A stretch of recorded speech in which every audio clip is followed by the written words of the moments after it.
Traveler and Paimon!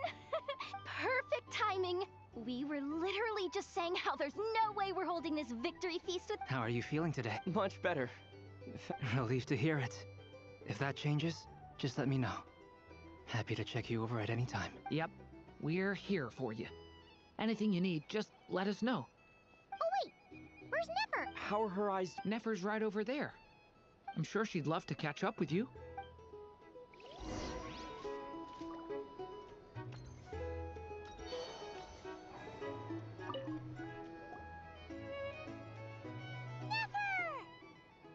Traveler, Paimon, are you recovering well? Turns out that moon chanter has some real talent after all. My eyes were mostly recovered. Yeah, but you gotta be careful. Lauma says not to— Yes, thank you. I'm well aware. Yehoda, could I borrow you for a moment? I could do with an extra pair of hands. Oh, sure! Coming! Did you hear that? I gotta go help Lauma for a second. You guys check— You bet! Make it extra sweet, 'cause Paimon— Sure thing!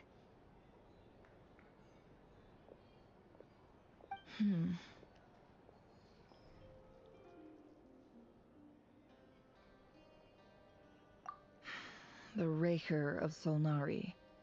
Kind of a snake, don't you think?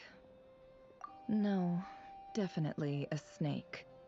A poisonous one who spewed his venomous hatred everywhere. Anyone who seeks revenge out of hatred for other people has become a snake. That's something my dad used to say. Perhaps. I'm sure it sounds like a very wise and open-hearted perspective to your ears. But me? What else is left when everything you depended on in life gets stripped away? Something. If you're worried about me, you can nip that in the bud.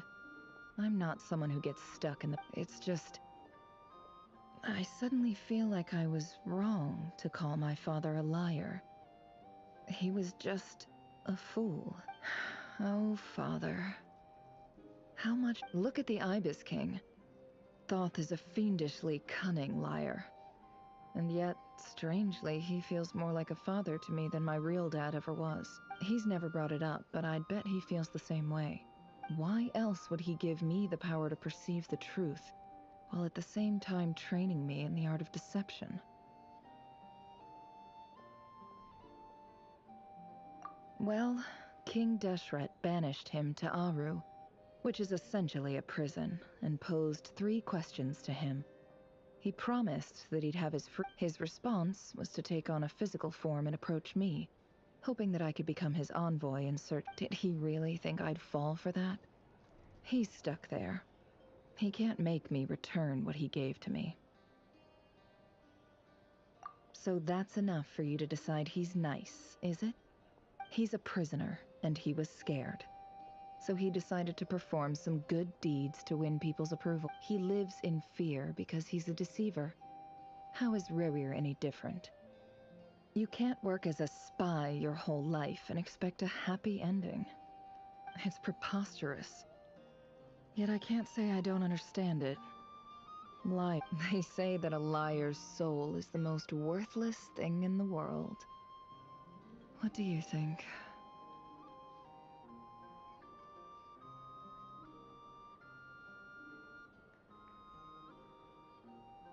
Oh, really? Well, it takes a very kind person. If you ask me, the soul of a liar really is worth nothing. Because all they care about is themselves.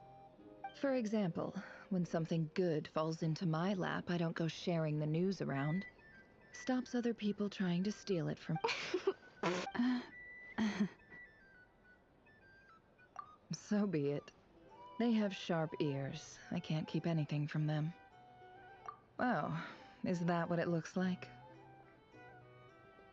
Well, you all know my past now. And I can't simply eliminate everyone who knows too much.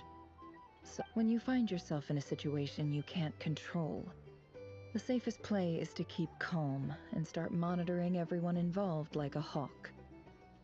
If you understand what's at stake, please ensure my secret is safe with you. I trust you'll respect my wishes as a friend. Very good. Oh, wait! Now that the panic's over and we've all calmed down, after all that build-up, our mystery ally never showed up even once!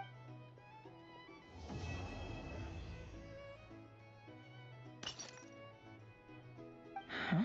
Am I...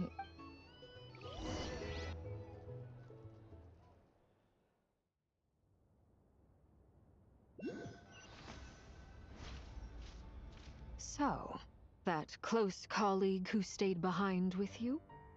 What's he been up to recently? Don't know, don't care.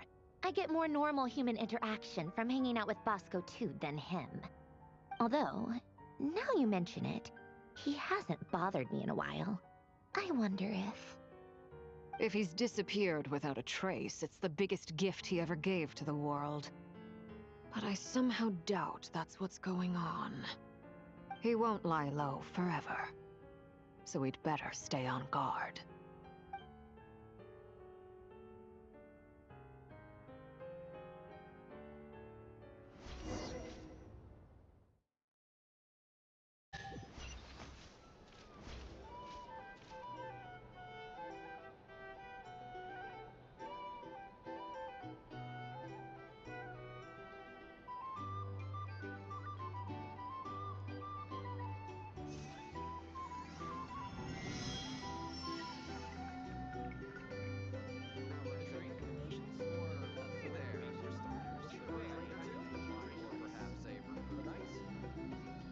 Here's the thing. You can't make life without a little spice. Here's the thing. You can't make life without a little spice. Here's the thing.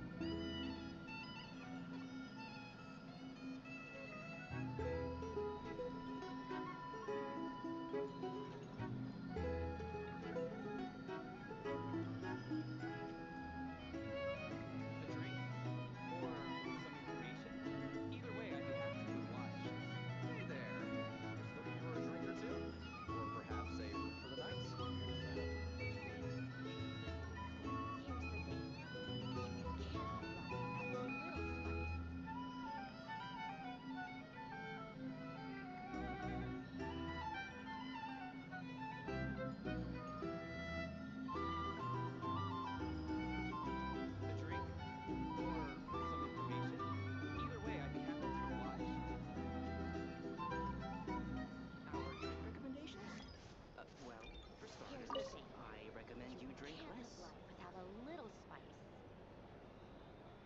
Ah, Lord Sangama Bay. How lovely to see you. I must thank you for the device you provided. It was an enormous help. Would I be right in thinking that it was developed by the Academia? Why come and ask me when you clearly know already? I mostly came to thank you. That's more like it. A little gratitude goes a long way with Lord Sangama Bay.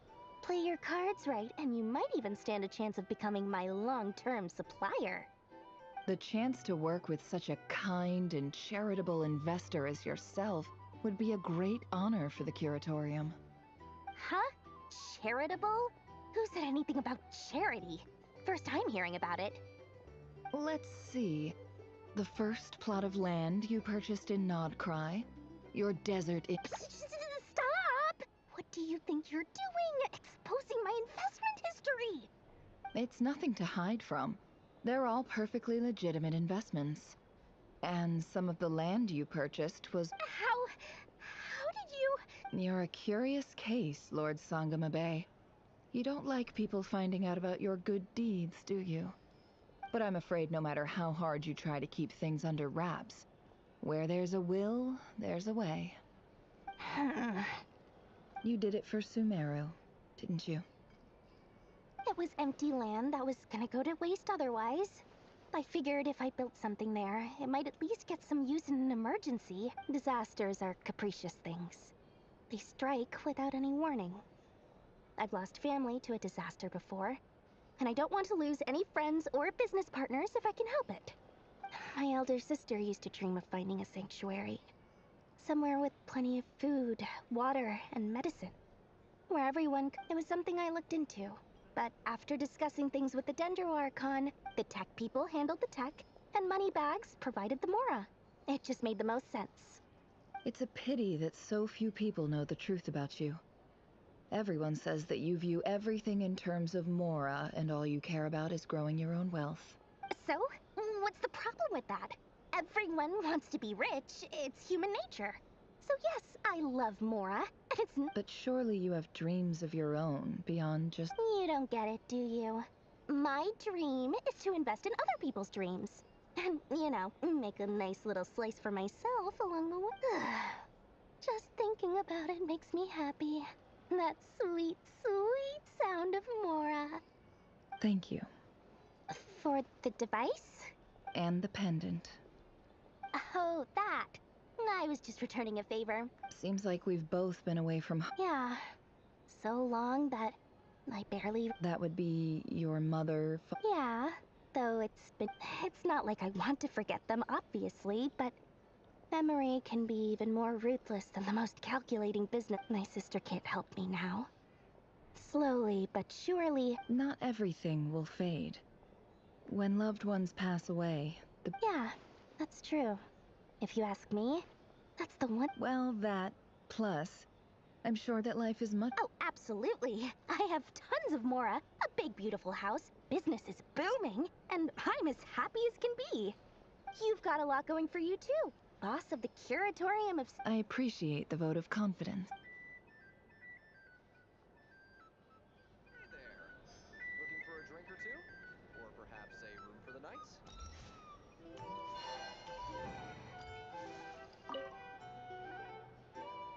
How have you been holding up? Any adverse reactions? If you start to take a turn for the worse, make sure you tell me right away. You don't need to worry about me, Grandmaster. I'm fine. I mean, I barely did anything, so... What? You played an indispensable role in the battle for Nodcry. We can't thank you enough for your support. Sometimes, when people praise you, it's because you deserve it. The best thing is to accept it calmly. Let's do a quick demonstration. Albedo, that was an incredible feat of alchemy. The pressure was on, but you worked flawlessly at lightning speed to get the job done. Thank you. I can't take all the credit, though. Durin played a big part in forming the alchemical array. See? Did you catch that? A masterclass in how to take a compliment. Okay, yeah. I did work pretty hard to help prepare for the battle. No point denying that. Hey, you guys! Hey, look who's bounced back. Looking good, Traveler. Seems like you've recovered. You won't need to take any more medication. Can I get you a drink? Huh? You know how to order at a bar now? Handling a drinks order is ridiculously simple compared to alchemy. Paimon believes it. Here, clear. To be totally honest, though, Paimon didn't... Don't worry, that's completely understandable. Unless you're a student of alchemy, it's hard to grasp the principle and how... To put it in the simplest terms, we saw how our enemy stole the power of Kuvaki. And that gave us the idea, when facing an enemy you have no hope of defeating, it's best not to engage them in battle. So, instead of looking for a way to overpower him, we decided to help Columbina get strong enough to at least stand up to... For this to work, we had to analyze his modes of attack, confirm who his main target was, and make sure that he wouldn't go beyond the ring. For added security, we prepared a total of 4 arrays. But to mitigate the impact of the battle, the alchemical array absorbed his abyssal power. Then Durin processed it to render it usable by Columbina. That power enabled her to do what would otherwise have been nigh on impossible. What surprised me was that Dainsleif actually agreed to join us. Given his history with Rerir, he had every right to sit this one out. But we're extremely grateful for the decision he made. It must have been a painful choice to make. But I'm sure that making a decision was far better for him than staying in limbo. Absolute. He was torn between 2 paths, but in the end, he made his choice and stuck to it resolutely. Anyway, however you cut it, everyone gave a stellar performance.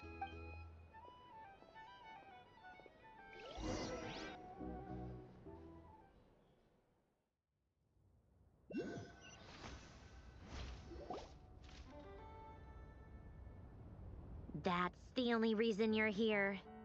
Yes. I've thought a lot about it. And I've realized that you, me, and Arlecchino, I think this is very important. So I felt I had to come and tell you. Well, this is a new one. I'm so moved. I can't even hold my teacup. If that's all, you can leave now. Do you not want to be friends with me? Or is it that you prefer being coworkers? What is this, Columbina?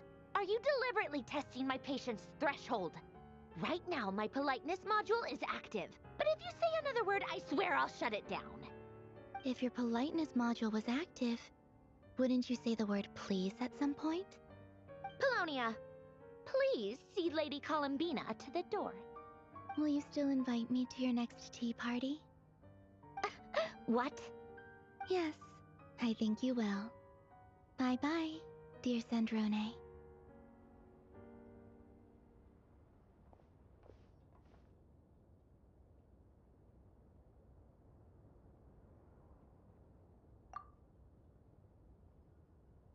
Last time, the Wild Hunt escorted you out. Would you rather I handled it myself this time? We just wanted to, see how you were doing now that it... Why? Out of concern for my safety? I hope you didn't seriously think that the Rayhir of Solnari would be able to lay so much as a finger upon me. Mostly because you kind of helped us out, so we just wanted to check you were okay. Looks like all your robots are fixed, huh? Oh, don't you worry about that. Tea time is already a write-off. The visitor before you managed to kill my appetite. If you're in the mood for tea, go ahead and help yourself. Otherwise, it's going to waste. My coasters are still missing in action, though. Use this notebook instead. Whoa! Pretty hefty notebook. You can ignore those. I doodle and write in my free time. Sometimes I remember the distant dreamlike past. Sometimes I imagine the far-flung future. And other times, I grit my teeth and note down all the crazy nonsense going on in the present. Some people do the crosswords in the newspaper. This is my trying to predict the future is like daydreaming. And writing about the present just makes me furious. The past is my favorite. If nothing else, it's already set in stone, so I don't have to rack my... Although, having said that, the only vaguely interesting memory in my past is probably that guy they call Lord Artificer. Who else? Pretty much all the Mecha and Fontaine are his personal... Wait, are you saying you know him? Like, personally? I mean, I guess we were friendly enough. Yep. In fact, I'm probably the only normal person left who knew him at all. We used to chat occasionally back when he was still around. Before he passed away, he asked me to destroy... I honored his request. But I did read through... I mean, I couldn't let the genius of Lord Artificer Alain Guillotin disappear. So... I just told you. Those are my equivalent of crossword puzzles. They're just... Alain's work was like epic poetry. Not that there's anything bad about them. I mean, at least, solving those riddles isn't going to hurt anyone. Except me, 'cause I lose. Anyway, while we're on the topic, I might as well tell you about what happened to him and his friends. Alain Guillotin had two close buddies, Renee and Jacob. They spent their childhood years together in the Nazissenkreuz Institute. They were all quite competitive, so there was some rivalry between them, but it was a friendly rivalry. But beneath the friendship and the rivalry ran something deeper, a sense of nostalgia for the past. Unfortunately, childhood would end, the prophecy would come true, the apocalypse would arrive, and the future would never be. A mad dream that would normally only capture the minds of lunatics began to take root in their hearts. A dream of saving the world. And if Renee and Alain had been people of lesser wits, that dream would probably have ended up as something for them to joke about in their older years. But alas, they were some of the sharpest minds around. They nurtured that dream with the full power of their intellect, and it grew into something that ate away at their souls. The first of them to fall under its spell was Renee. Against Alain's wishes, he persisted in experimenting on a mutual friend of theirs to try and save their life. Alain did not approve. It's complicated. Alain wanted to believe that Renee only did what he did for the sake of their friendship. But when he told, perhaps the seed that would grow into a nightmare had already sprouted in Renee's mind. Even then, the next time they met, Renee's soul had been completely engulfed by the dream of salvation. His futile attempt to change the tide of fate only resulted in a wave that swallowed up the world, even before the apocalypse came. And although that wave died down eventually, I hear that it just recently came back with a vengeance. As I understand, Renee wanted to live out his dream of salvation once, but I'm told that the attempted resurgence finally died out for good. At long last, Renee, what do you think of Renee? Do you admire his transcendent genius? His view that any price was worth paying to it? Or do you despise him? Dismiss him as an evil madman who... Same difference, really. Doesn't surprise me. You share one thing in common after. The only difference is, your dream came true, and his... well, he wasn't the one who made it come true.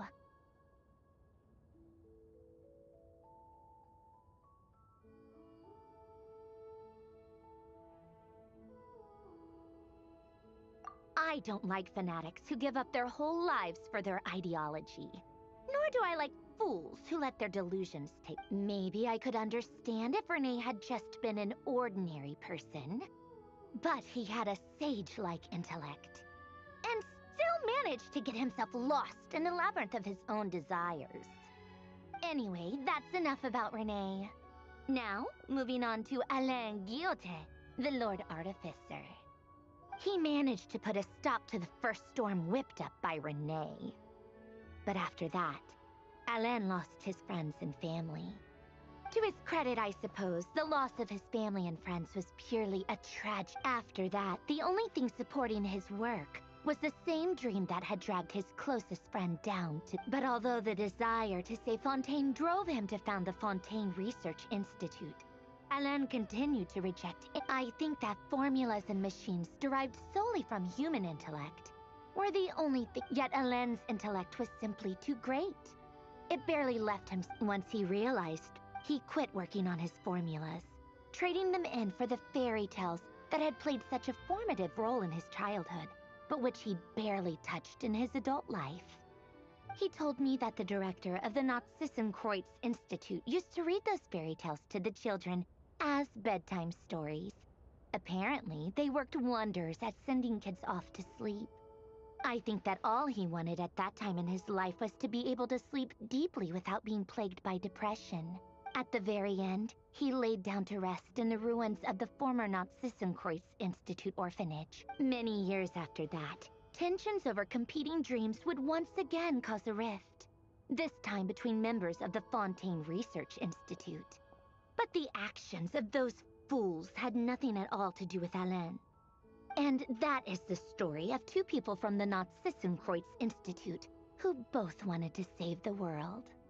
One went all in on his fantasy of salvation without ever looking back, and ended up calmly sinking to the bottom of the deepest sea.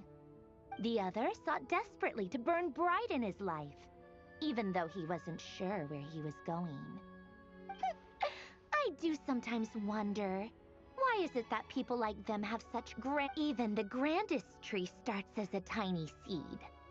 So perhaps, for each of them, their mission to save the world began with a very simple desire: to save themselves.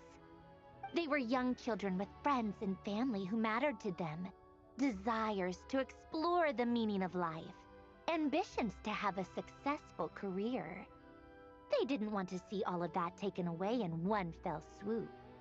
Or maybe they just wanted to find something to anchor themselves within the chaos, to stop them getting quietly swept away by the storms of life.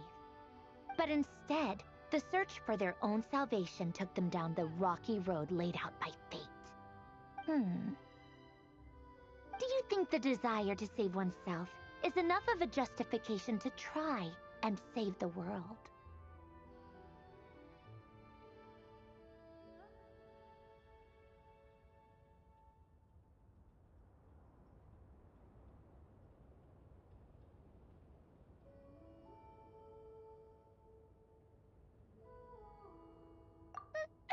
Why you said that sounded just like Alain. I asked him the same question back when he gave the exact same answer as no elaboration. Just a quick short answer. All right, tea time's over. I owe Arlecchino a favor for telling me these stories. I'll have to bring a whole sack of gifts the next time I visit I'm gonna go tinker with Polonia now.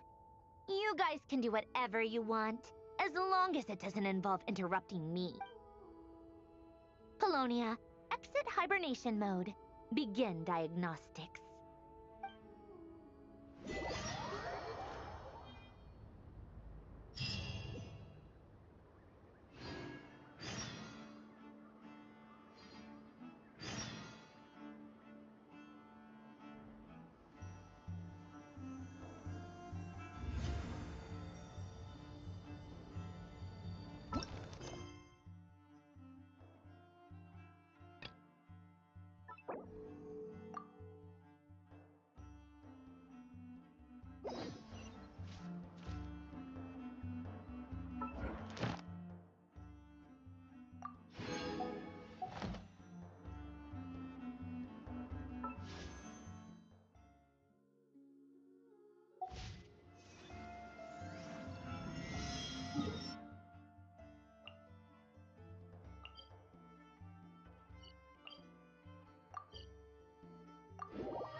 Thank you for waiting.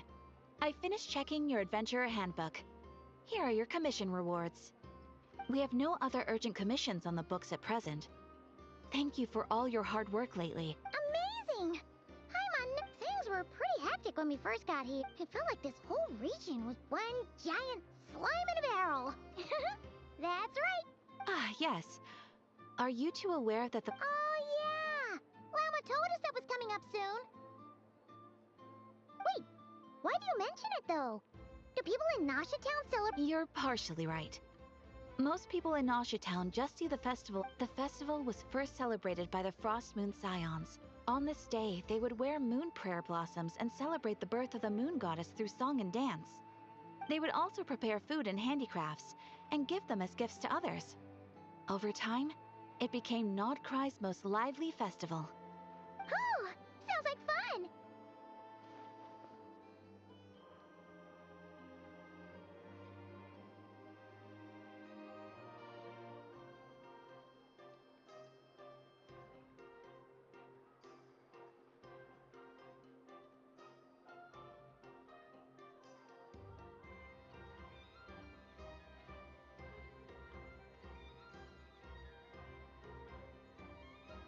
Great! Huh. Well, in the meantime, since Catherine doesn't have any commissions for us, when we first got here, you mentioned that this was... We didn't get to follow up on it at the time, because we got wrapped up in that whole rare... Well, there's a saying Paimon's heard around these parts, which goes, if you lift up a rock, you'll find something you weren't looking... By that logic, you'll never find what you're looking for while you're searching, but the moment you stop looking, it'll jump right out at you.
Could be worth a try, though.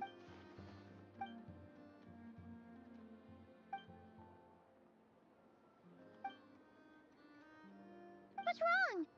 You look super serious all of a sudden. Huh?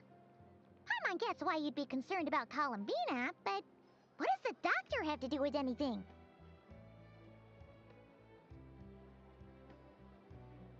Oh, that's true. And now that you mention it, we're definitely overdue for a showdown with the Fatui. It is weird that he hasn't shown himself this whole time. What could he be up to?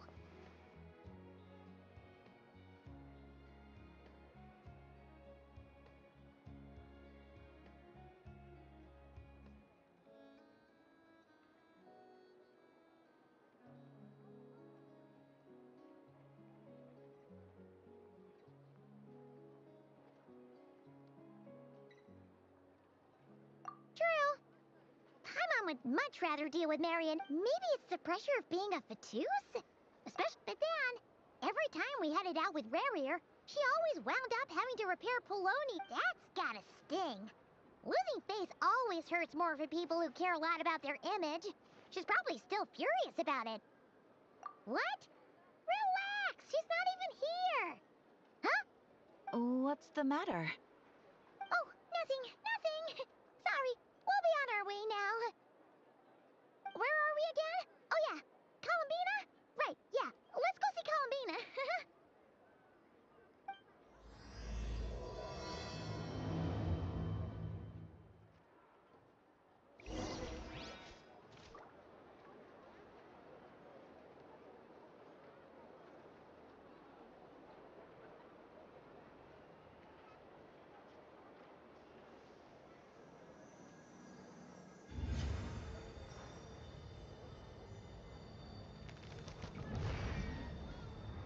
This land holds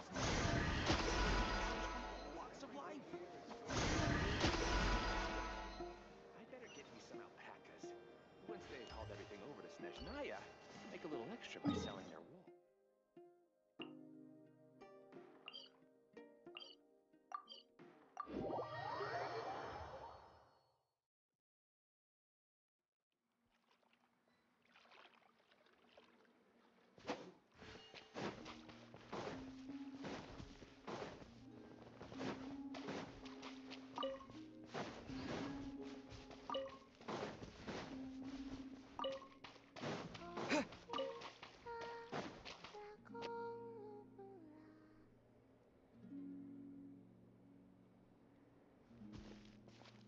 Hey, she said. Is me sitting here a rare sight? No, we just thought you'd be resting. Perhaps I would have been, were it not for the sudden arrival of some unexpected guests. Not that I consider it a disturbance. Would it not be a little unfriendly of me to lie down while we I didn't realize you put...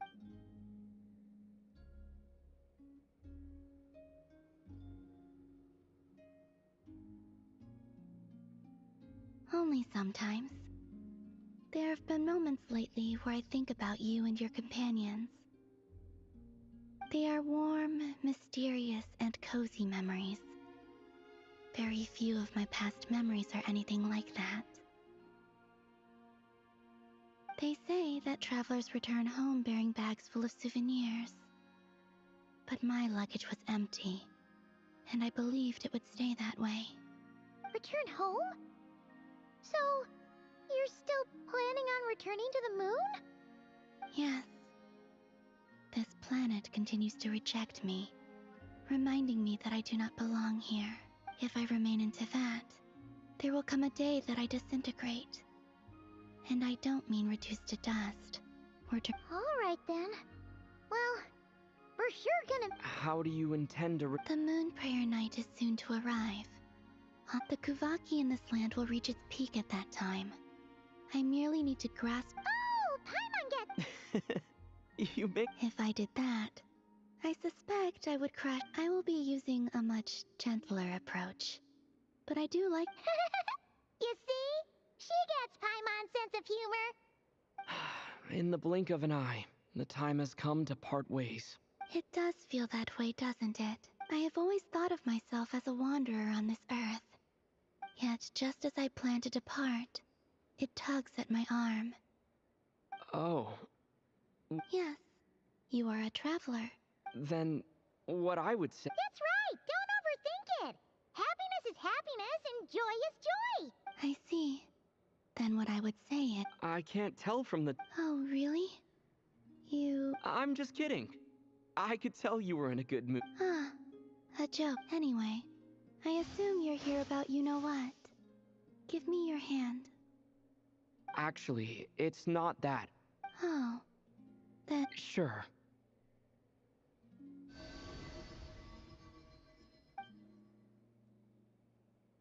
Thank you. So, I've heard that since you helped so much in our fight against the Rehir of Solnari, I haven't asked everyone else for their opinions on this yet. But I'd like to invite... I've never joined a moon prayer night before. Oh, don't worry about that! We take care of everything! Of course, there's no need to force it if you're not feeling strong enough. It's just... this kind of felt like a golden opportunity. But... they call me Kutar. And the Fatui have an arrest warrant out for me. I'll make it work. You have my word. Yeah! We got your back! Well, he does. Paimon's actually... All right, if you're sure. I will not refuse your... I suppose it wouldn't hurt to pack a few more sights from this world into my suitcase before finally learning what my homeland looks like.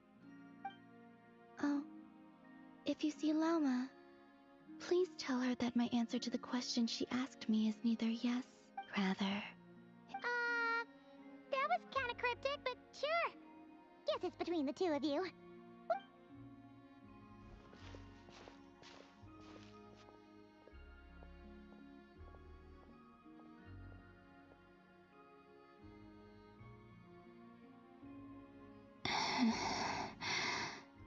And also...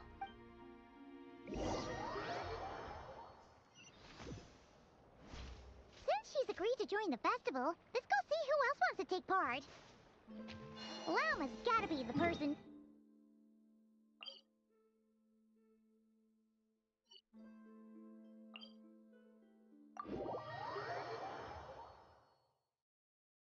Also, what exactly is your plan to keep her safe? Not sure yet. I'll figure something out. What?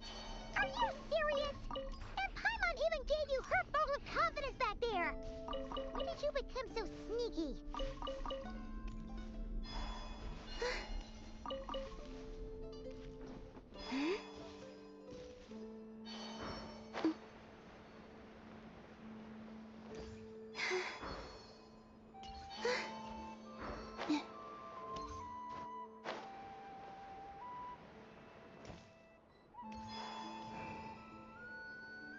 Hey, Llama! It's us! Huh? Varka? What are you doing here? Beats me. Mr. Varka is helping to oversee Nasha Town's preparations for Moon Prayer Night. Right, yeah. What do you mean, that too? Yes. Celebrating on this day, the crescent moon at the top branches of the verdant crest turns into a full... It's an especially welcome event coming off the back of all that nasty business with Rehir. Everyone got put through the ringer recently, and now the big shots in town all agree that a big, lively celebration is just what we need to rebuild people's faith in this. No wonder, That's right. It's become more of a local custom. Even the Frost Moon Scions are eagerly awaiting the coming of Moon Prayer Night, despite now knowing that they're past... That's fair. It's a bit like the lantern ride in Liyue. It's a chance for people to enjoy themselves, not debate the existence of the Adepti.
anything.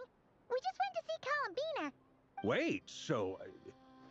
Then, I suppose... Oh, yeah! It's kind of a complicated process, but basically, I understand. In truth, well, if Kuthar has decided to participate in the festival, we should prepare accordingly. Yeah, exactly. She was saying how it could be risky for her to show her face in public. We were wondering if there was any way we could hide her. Unfortunately, the people who carved the statues did an excellent job of capturing her likeness.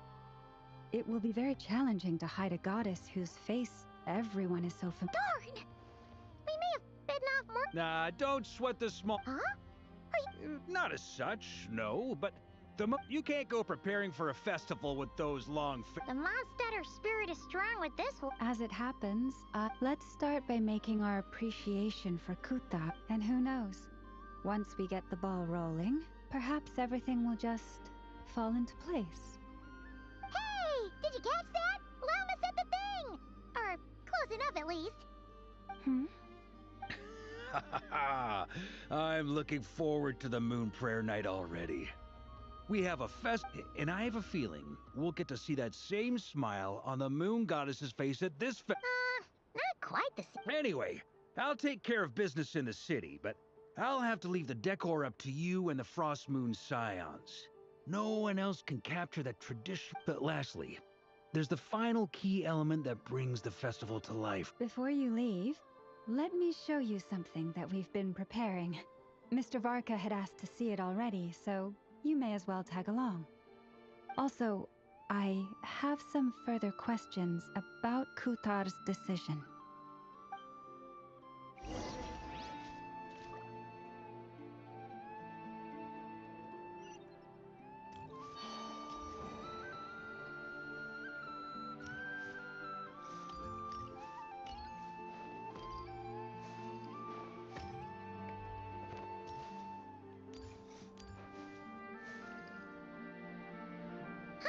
What's this? They sure look like they're having fun. I believe so. Kuhenki seem very skilled at playing drums like these, although I'm not sure where they learned it from. Maybe it's an innate talent? In their eyes, they're probably just playing with toys.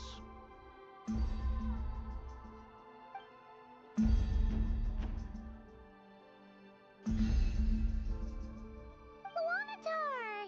You want to play too?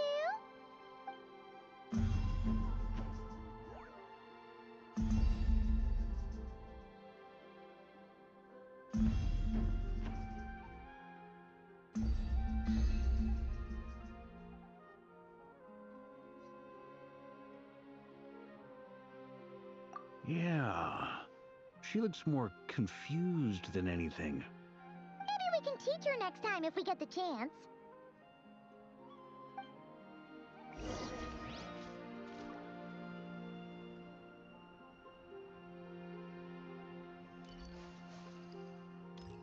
What are these Moon veils. We hang them from buildings in the city during the festival. When you look at the sky through them, it creates a lovely misty effect.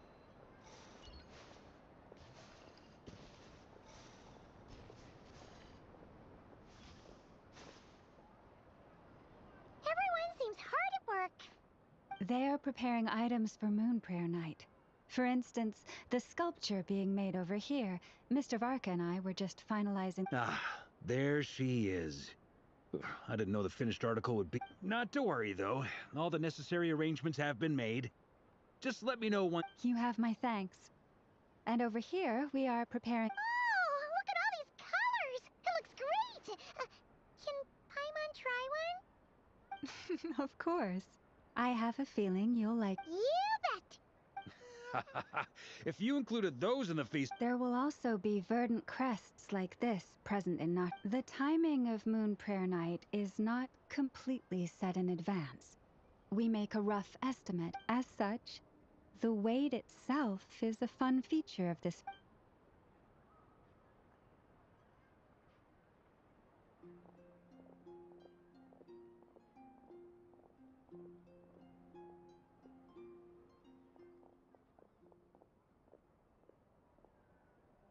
Let's talk here.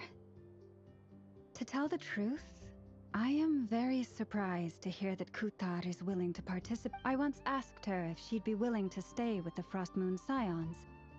She did not answer. But she has not appeared. I took this to mean her answer was no. But if that were the case, she would not have accepted this invitation. Ah, I see.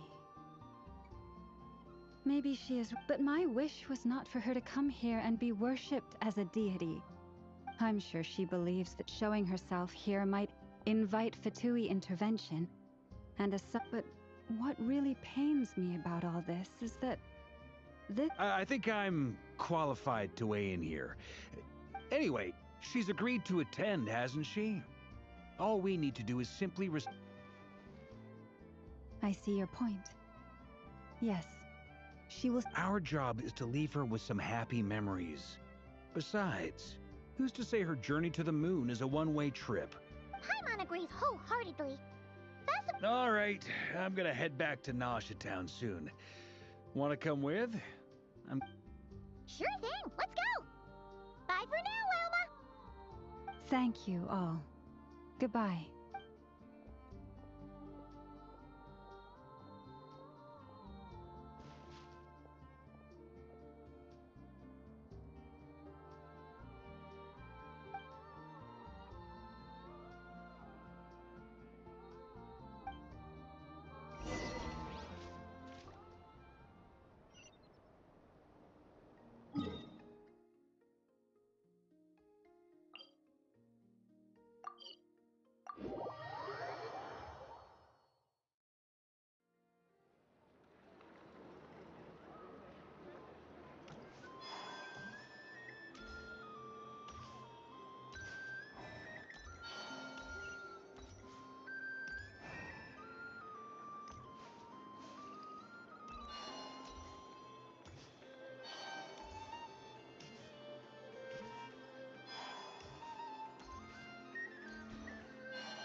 Hey, over there!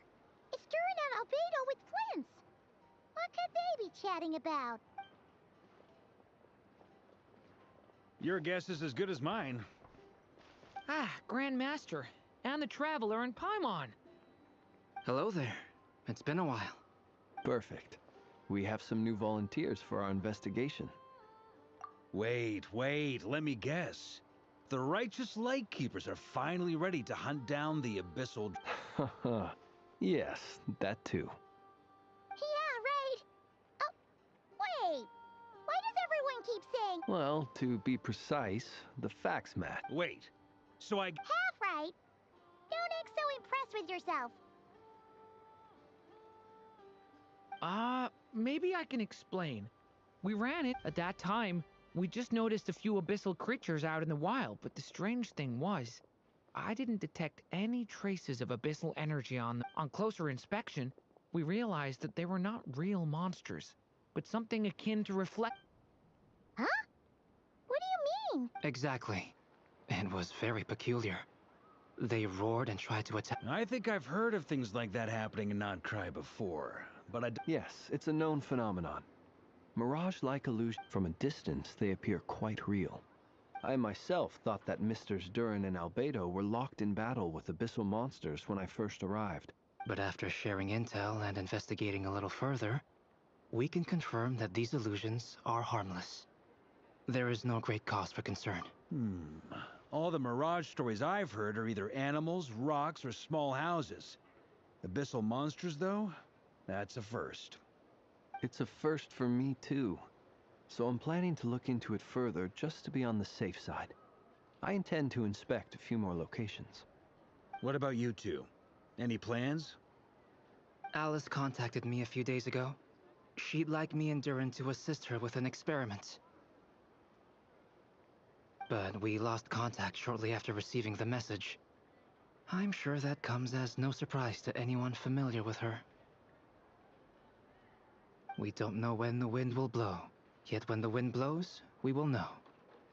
That, in a nutshell, describes how Alice operates. Yeah, that tracks. Okay. Well, I suggest we investigate this Mirage business in the meantime. It's piqued my curiosity, and I'm pretty sure I know someone who will already be 10 steps ahead of us. Well said. Right?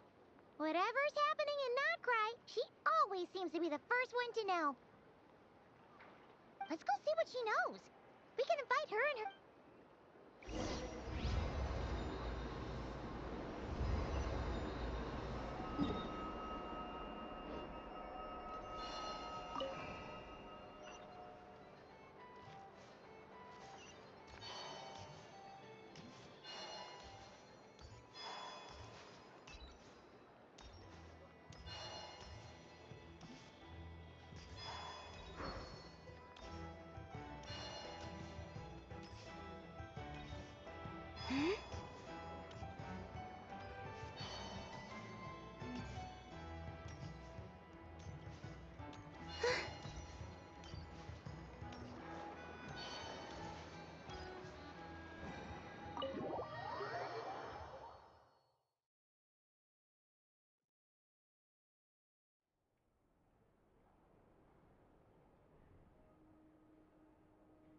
You're right, I have noticed. There's certainly something a little fishy about this situation. Only a little, though. Records indicate that this phenomenon can occur in the days before and following Moon Prayer Night. That said, it has always been a rare sight in the past. The odds of encountering these phantoms are similar to looking up in the night sky, happening to see a shooting star, and managing to make a wish before it disappears. But this time, either everyone's getting lucky, or they're appearing far more frequently than usual. Yehoda's out gathering intel as we speak. In the meantime, let me check off some points of interest. First, the Abyss. The ones we saw seem to be abyssal monsters. Indeed. But we have identified one location where many more of them have made an appearance. And not just monsters, but human phantoms, too. Given the scale and nature of the phantoms, it's almost as if someone's last memories are coming to life. Or perhaps the memory... Oh. So you mean the phantom monsters are hunting down the phantom humans? Exactly. The phantoms can interact with each other, but we have no means of intervening. In addition, some of the human phantoms would seem to be from the very distant past. This is clear both from the clothing they wear and the stories they tell. They claim to be from Hyperborea, a name which I've heard from Lauma before. If this is true, it means they must be from 6,000 years ago. Did Paimon hear that right? 6,000 years? It sounds like this merits further exploration. That'd be a big help. I'll leave it with you, Albedo. My knowledge of ancient history is non-existent. I used to doze off every time the pre-Knights of Favonius era came up in class. It's quite a miracle that you were able to understand these phantoms' speech, given how long ago they lived. I suppose you're right. But I'll leave the archaeologists to ruminate over that conundrum. As an intelligence broker, my sole interest is in the value of the information I gather. Which, in this case, hopefully means earning myself some good favor with our dear Lady Moonchanter. So calculating. Whew, this intel broker logic always catches Paimon by surprise. Sounds to me like we could split the work up. I think the abyssal phenomenon is best left to Albedo, Flint's, and me. Agreed. It coincides with my duty as a lightkeeper. For my part, I'd like to understand the abyss better. Even a little knowledge would go a long way. This is certainly a rare opportunity to study the Abyss. But even rarer, perhaps, is the chance to make contact with the Ancients. The Curatorium will take the lead on investigating the Hyperboreans. We put in the work to learn what we know so far. It seems only fair that we get some quantity of exclusive intel. That just leaves our trusty team of 2 unassigned.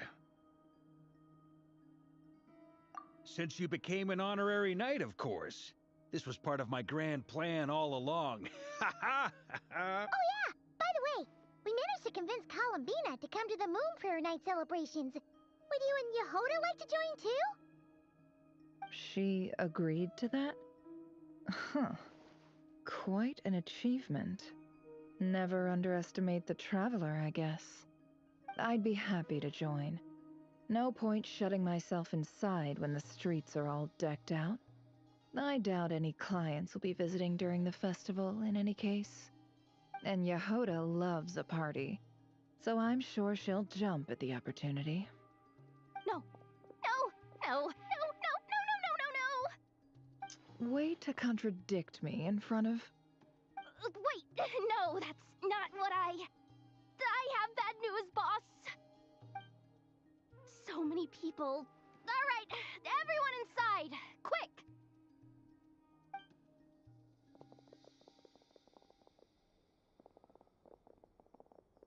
This is gonna sound crazy, but hear me out. Like a spaceship? That's gotta be the one you came to Tibet in. You said you saw the same thing through... Huh? You already know about it? I thought... wait. Back up. You came here in a spaceship? Now my mind is blown! What's it like on the inside? Was it like flying through space? I want to know everything! Yep, exactly. Huge discovery. You're the best, second best intel broker in the world. After your boss, of course. Wow. Really? I guess that decides where we're heading next. Come on, don't look at me like that. I know the spaceship doesn't have anything to do with me, but you don't want to leave me as the only one twiddling my thumb. Fair enough. You can tag along. In that case, let's meet back here to discuss our findings once we're done. I wish everyone a productive investigation. You too.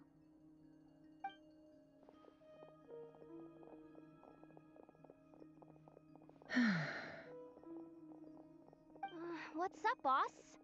Aren't we gonna head out? Tell me, Yehoda, when did the curatorium start giving out intel for free? Oh,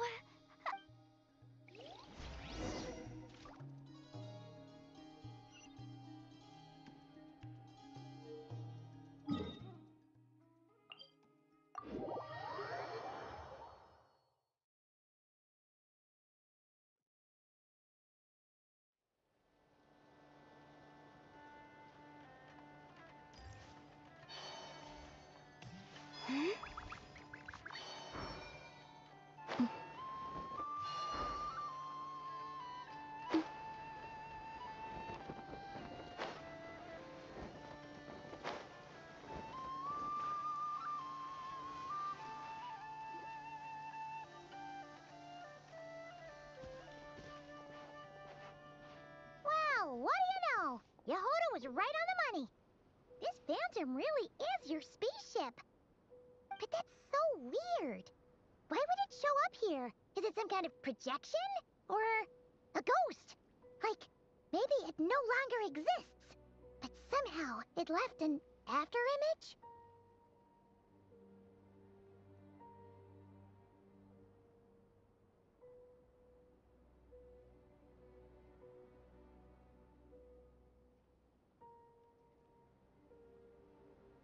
Ah, you're already here. Miss Lauma, what a surprise. I thought you were busy with festival preparations. I was, until one of our people informed me that a strange sight had appeared at Starsand Shoal. No one's ever seen something quite like this before. I thought I should see it for myself. Same here. Oh, so we heard that these things appear around the festival period. Any idea why that is? Unfortunately not. We have very limited information about them, since they can't be interacted with. And no human phantoms have ever made an appearance before now. The most we've been able to deduce is that these sightings appear to be connected to the increase in Kuvaki energy around this time.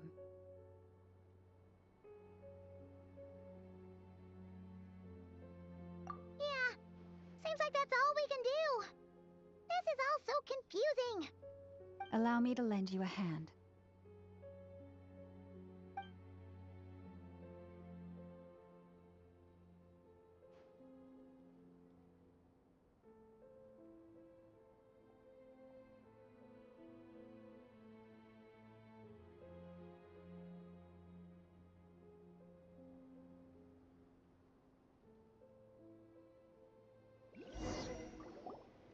Everyone, our friend here should be able to provide us with some information.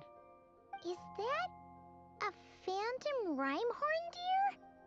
I've heard about how the Frost Moon Scions live in harmony with the animals and can even communicate with them. That's coming in handy now, for sure. Okay. Yes, I understand. Then how about this?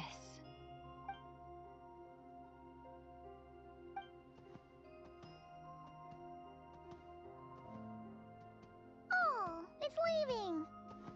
It appears to share our curiosity about this giant spaceship, so I asked it if it wouldn't mind investigating along with some friends. In return, I told it about some nearby spots where the wild fruit grows abundantly. We may live in a different era from these phantoms, but I trust that the terrain, climate, and ecology here are more resistant to the effects of time than some things are. Let's give them a moment and hope for the best.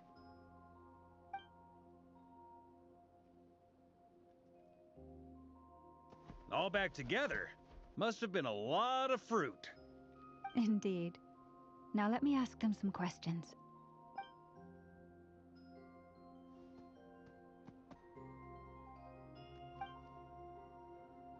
It did find a lot of wild fruit, enough for them to feast for a long while. This puffin circled in the air several times, but didn't spot anything out of the ordinary. Certainly nothing to do with the spaceship. Huh. Well, it definitely makes sense to get a bird's eye view. Indeed. Other than that, I was also thinking that the world these phantoms see is also different from ours. Oh, I get what you mean. The wild fruit exist in both times and spaces, but there might also be things that only exist in that space-time, which we can't see.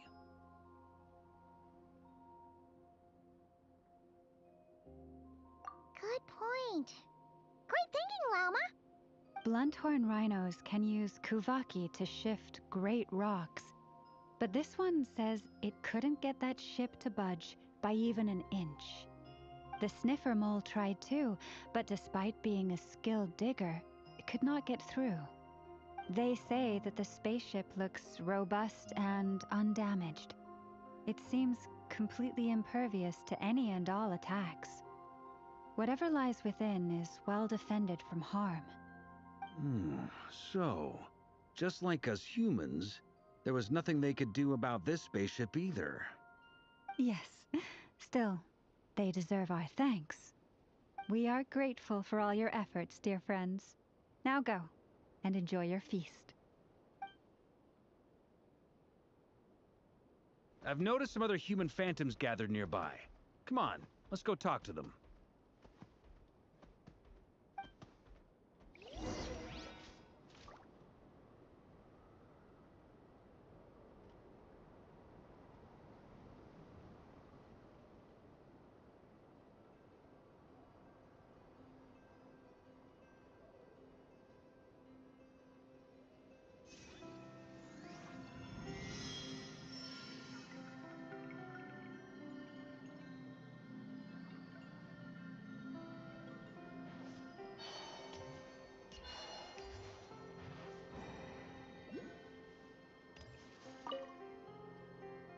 What is this thing? I've never seen it move, and there's no way to get inside. Goodness knows. My grandpa says it's been sitting here at least since his grandpa was still alive. What about his grandpa? Did he say anything to your grandpa's grandpa about it? Huh? I don't know. In all likelihood, it was here back then, too. Guess that means that as far as there...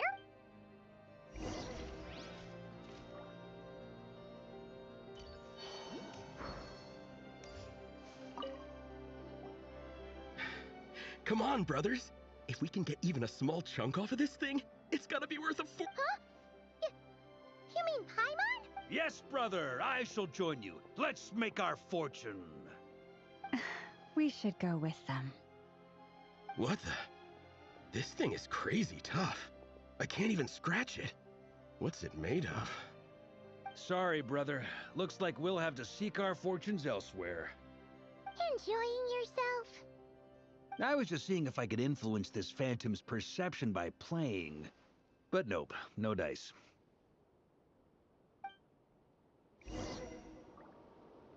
I'm sure we're all starting to build up an idea of what's going on here now that we've spoken to some of the people. These phantoms are reenacting real historical events in Nodcry. It's almost like we're in some kind of interactive stage play. We can talk to the act. It makes sense. History is set in stone. The objective facts of the past. Paimon totally thought you were just goofing around earlier. Of course I was. Anyway, at this point, I think we're forced to conclude that although...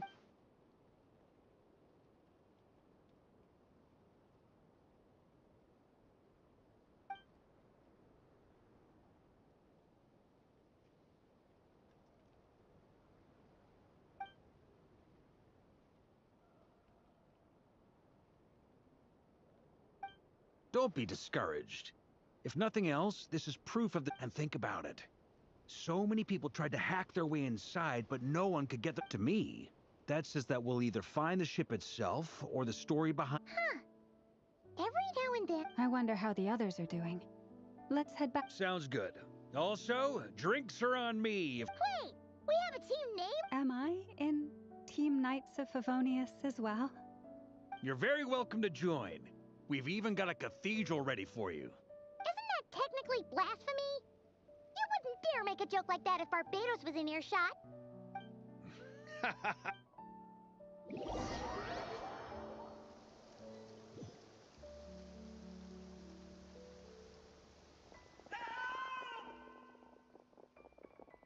Oh, no! Oh.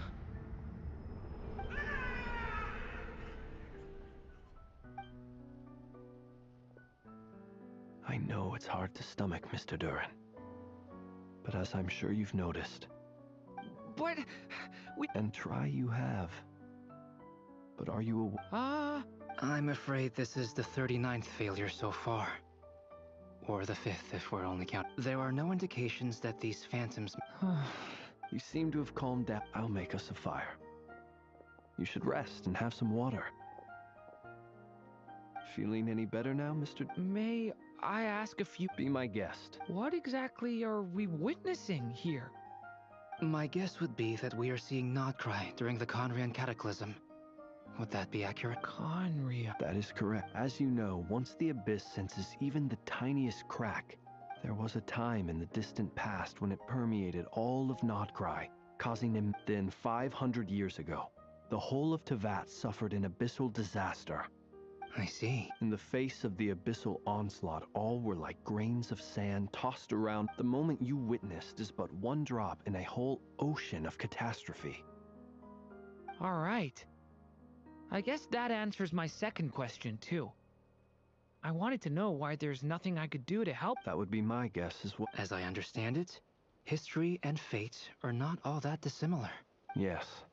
I still have a couple. You mentioned more than one abyssal disaster that has struck this land in the past.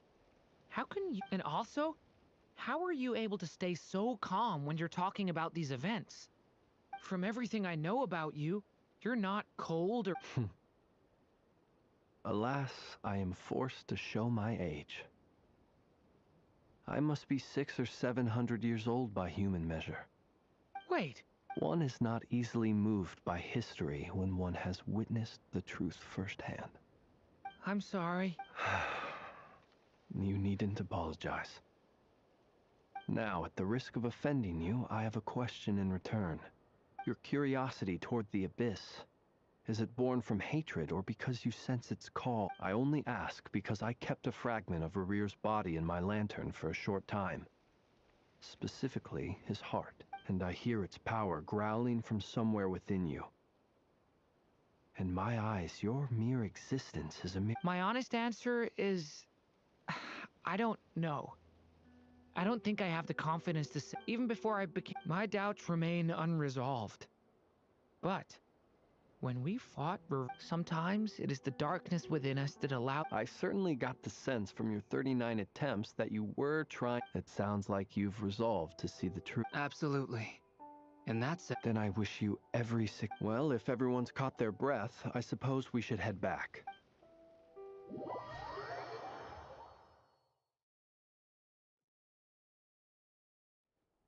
Incredibly, our separate investigation... Yeah, but we barely learned anything, though. I totally thought this would be the mother lode, and all this stuff about moons and hyperopia. What a load of baloney. Seems like people back then... I understand your frustration. There isn't much value to be found in these miscellaneous fragments of a civilization's history. If there's a silver lining, it's that these phantoms are harmless to the present reality. They should... Paimon agrees. And... You look disappointed, Nefer. What do you think? We all worked our tails off, but the only one to gain anything from it was you, Lady... Well, please do share the Hyperborean records with me. Oh, duh! Yeah! That was it! I'm serious. Only an expert in the Frostmoon Scions and their history can turn... The alternative is to let them gather dust on the Curatorium storage shelves until... Nefer, you're wise enough to know... Well, that goes without saying. Sure, let's do that. Huh? But didn't you say we aren't supposed to give out intel for free? Sorry. Shutting up. Now is not a good time. Anyway, back to Moon Prayer Night. I'm thinking that... You mean a parting? Can't go wrong with food. Although... Perhaps a lantern would be a better choice. It could prove difficult to light a lantern on the moon. What about a clockwork mecha model from Fontaine? I've got a whole bunch at home. None of these sound like things she would be even remotely interested in. Yeah. It would really say... Wait, what the... Traveler? Great! Haha, problem solved. Now... Then let's leave it there for now.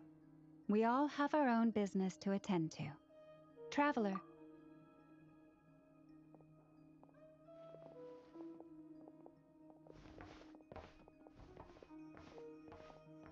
Is something the matter? I'm fine. It's just... But it's okay. This is something I have to work... Well, don't put too much pressure on yourself. Come on!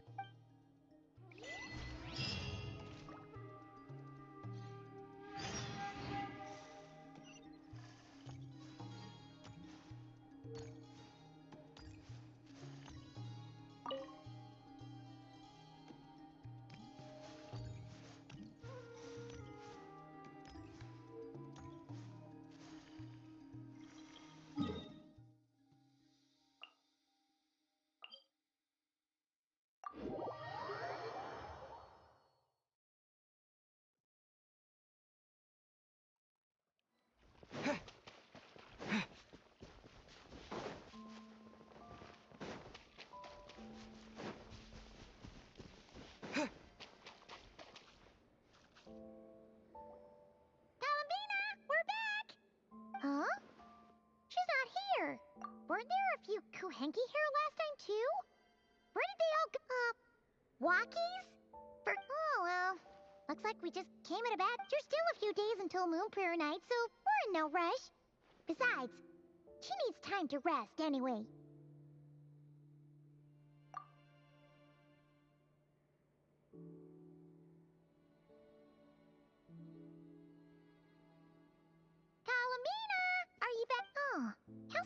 mage. Looks like, right? It's not like her to spend so much time outside. Especially since she's worried about attracting... What about Luonatar? Luonatar? Hey! Do you know... Sorry, didn't understand. But if you know where she is, could... Yeah, that's even stranger. What about him? Oh, they change color when Columbina gets weaker, right? And they look super pale. Good idea. She might know what's happening.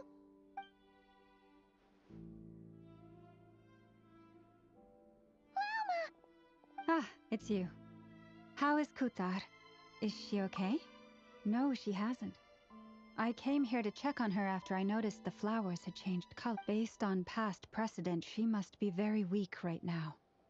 Even getting up... Not to mention that she doesn't do that at the best of times either. So yeah, this is super weird. No.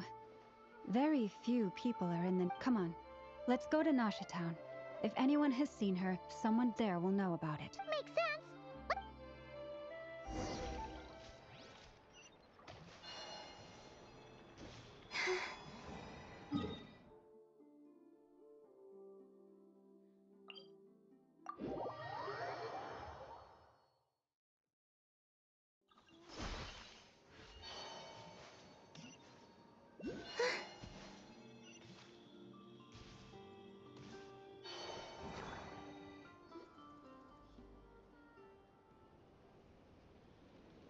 Wait a moment. Is it just Paimon, or is this stall kind of suspicious? No, I don't reckon... Alas, you're free and easy. Whoa! Not sure.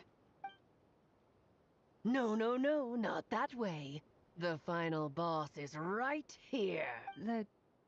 Sniffer Mole? That's the final boss? Surely... Okay, the jig is up. It seems I've managed to leave quite an indelible impression, even though you've never seen my face. Ah, nothing could make a great mage more pleased with herself.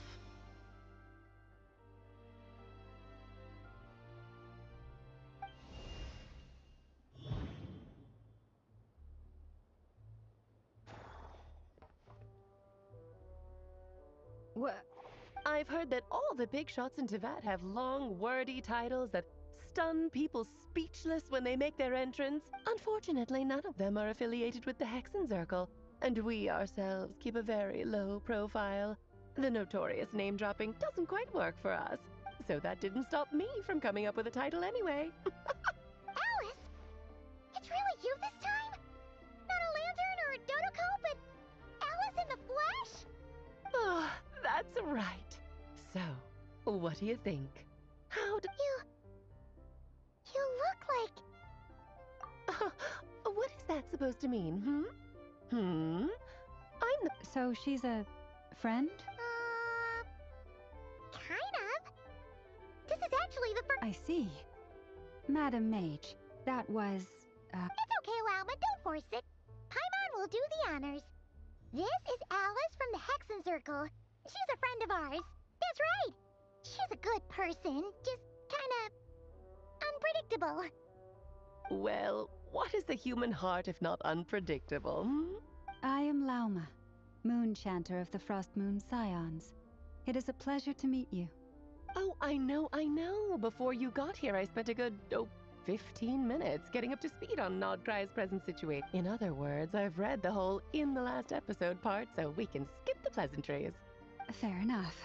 Well, Miss Alice, He'll get used to it. Paimon sure is. Oh, I thought I told you already. This time, I'm the final boss.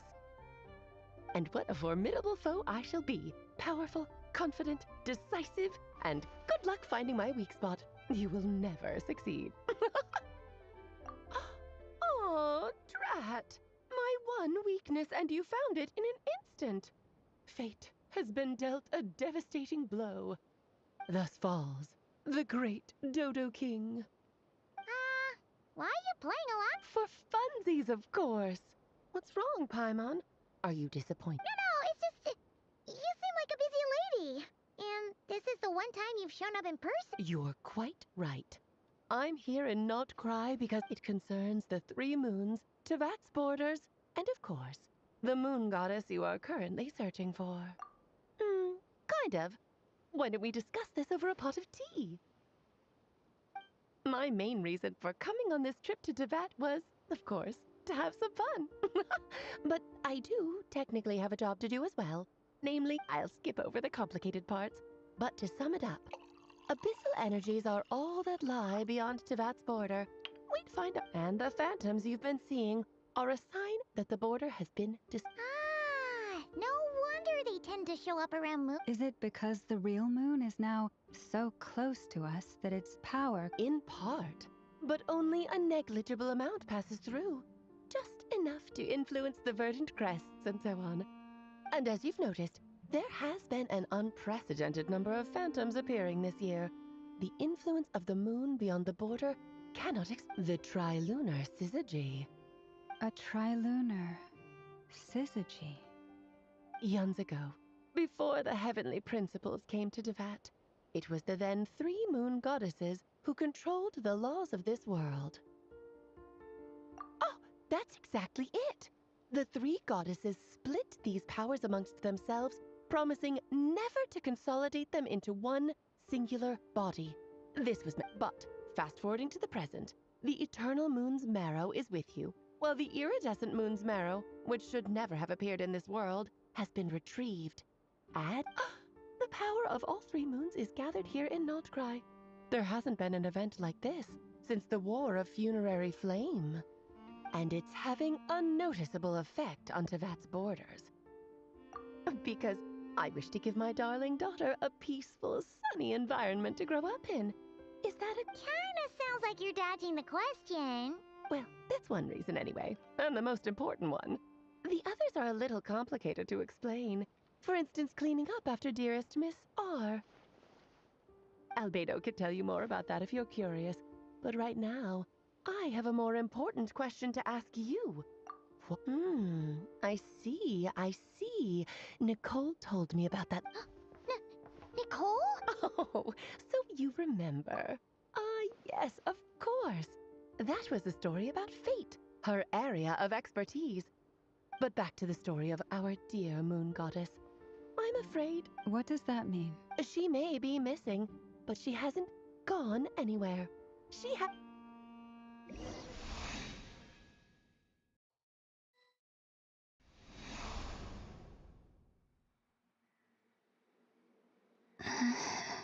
My body is...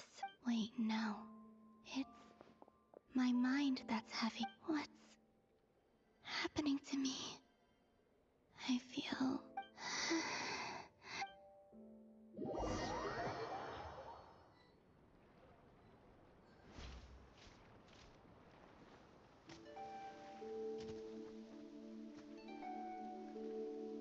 Are you out for a walk too?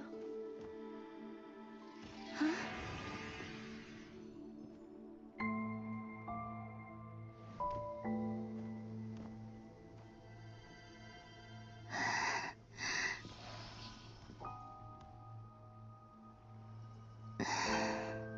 The day has come at last.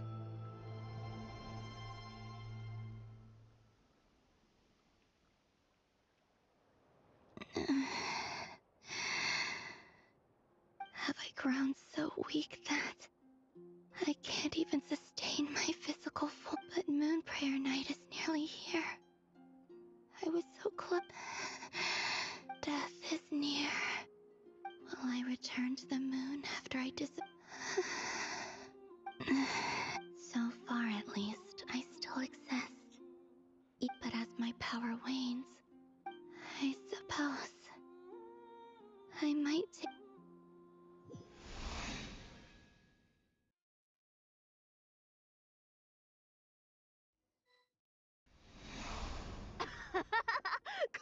Come on! Wait for me! The Frost Moon Enclave. How much it has changed since I was born. These decorations, they're so heavy. It's times like these when you kind of wish men could be priestesses and acolytes too. How fascinating. I've never had the chance to be privy in the past. People would get so solemn and serious. Karina, Lametti, it's time to eat. Coming.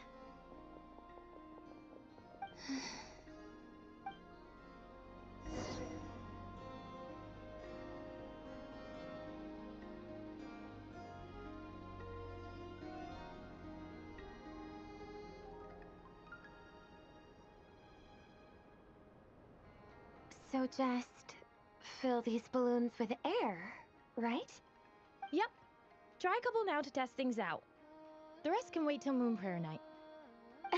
Think fast. Rita! Teasing an acolyte of the Frost Moon Scions? Surely that's a punishable offense. Take this! Huh? Alright, enough horsing around. Lady Lauma gave us The task is just to check that the balloons don't leak, right? Doesn't matter if we fill them with air or water. Okay, you got me there. We won't use all of them. And as long as Lady Lauma's trusted acolyte doesn't snitch, this can stay as a little... Oh, you menace. Then, think fast! Is pumping a balloon full of water really so much fun?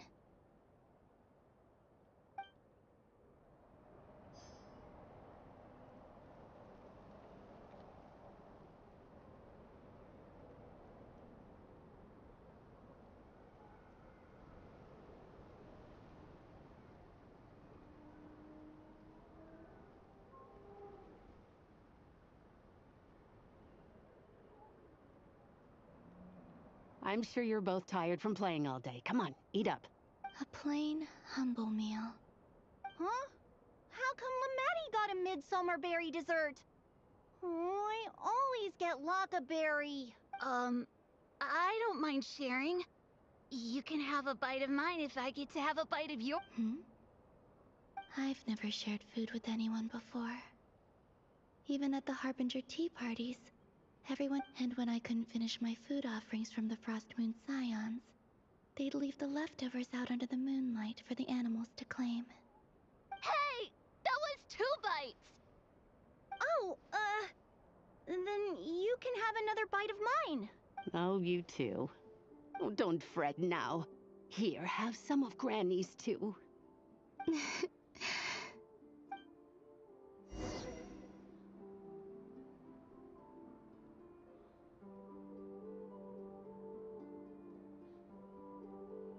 I'm seeing so much that I'd never usually get to see. It's not... What a rare opportunity. I think I'll go take a look around Nasha Town, too.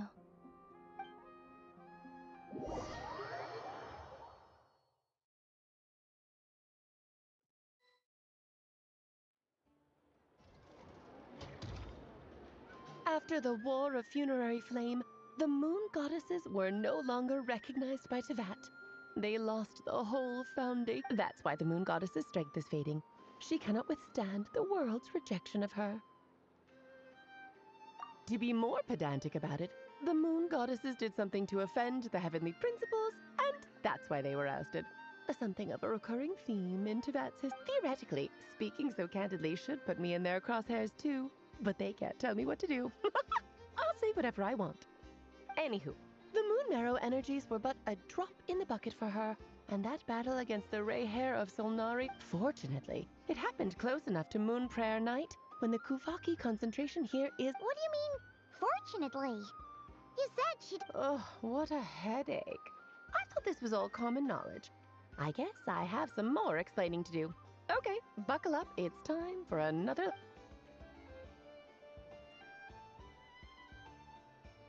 Now, I said earlier that the moon goddesses lost the foundation for their existence. The reason for that has to do with the natural order. Basically, the rationale for their existence in Tevat was lost. The same logic applies to the present moon goddess too. Consider her existence so far.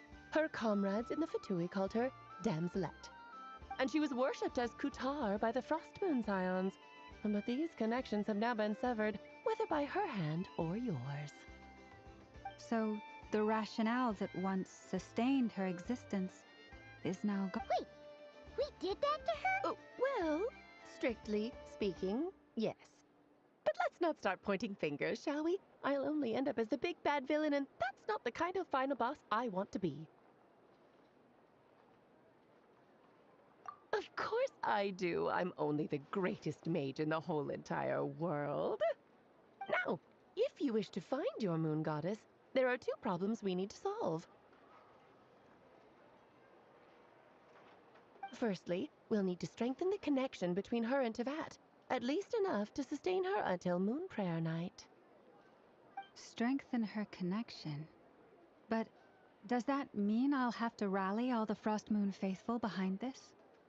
I'm afraid a bygone faith and a former home won't be of any help to her now. Do you know her name? Her name? Oh, yes. Names are very important things. A name is a fundamental concept that anchors one's entire existence. Then your first job is to find it. As a moon goddess, neither Columbina nor Kutar is her true name, and she's never really accepted either of them. So, finding out her real name? Yes, I know it sounds like a small step, but every journey begins that way. So for now, that's all we need to focus on. The second problem is with her plan to use the moon marrows to return to the moon. Unfortunately, piercing through the false sky will take an enormous amount of power. Given her current condition, she won't be able to provide anywhere near enough power. But no need to fret. Nicole's the expert in this field, and I'm sure she'll figure something out. Wait, Mage N is going to help us out too? That means we've got 2 Hexen Circle mages on the case. Actually, this is more of a side quest for me. Like you said, I'm a busy lady, so I can't stay for too long. I'll have to return to Tevat's border soon. That's the upside you get for looking out for my little Klee. Hopefully that will incentivize you to carry on keeping her company in the future. Anyway, jokes aside, you'd better get moving. It will take quite a miracle for the moon goddess's consciousness to hold out. Oh, I suppose I might as well tell you where Nicole is before I leave. Off you go now. Time to meet your new friend. Oh, yes, and a little suggestion. Don't forget to mind your heads. What? I wonder how Durin's doing. I should really... You really are. I most certainly am. There's so many children I have to keep tabs on, just in Mondstadt. Durin, Albedo, Venti, Varka... Klee didn't make the list, huh? Of course not. Klee is my pride and joy. I have no qualms about her, because she's the best child in the whole wide world. Yep. I'm glad you agree. Well... She left in a hurry. Yeah, she didn't pack up her stall. Should we handle it for her? I must say, I'm now very curious about her daughter. That's a long story.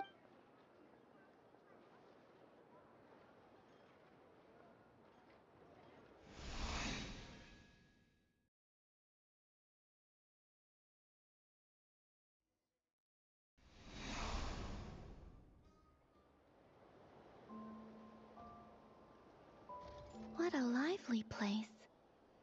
Hey, you old geezer! Your hammer's rusted through! Who are you calling old geezer? Are they quarreling? I'm looking right at him! You've really gone downhill since giving your daughter free rein in the workshop. Can you even swing it? You might as well use that hammer to massage my... Don't run your mouth, or you'll get a back massage that'll put you in bed for the rest of your life. Look, the materials haven't arrived yet, all right? You know how busy it gets in the days before Moon... I'll bet you send all the materials to your little princess. Blood's always thicker than water, huh? All right, you've made your point, Uncle Koski. As soon as the materials arrive, fixing your chair will be the #1 priority. See? Lolka knows what. I guess they're friends. Then again, it wouldn't be the Columbina! Sing outside my door in the middle of the night one more time, and I'll unscrew your vocal. Oh, Sandrone. So that was her way of trying to be friends with me. What a pity.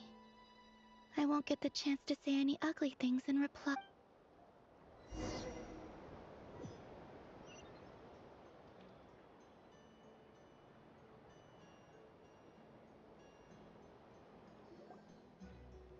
Hey, have you decided what to give her for Moon Prayer Night? I sure have. She's gonna get the surprise of her life when she's least expecting it. Then I'll whip out the surprise of her life. Cool, I get the picture. You can spare me the gushy details. Ooh, looks like we have a customer. Hello there, ma'am. Would you like some moon... Huh? Is he talking to me? Can he see me? Here you go. Oh.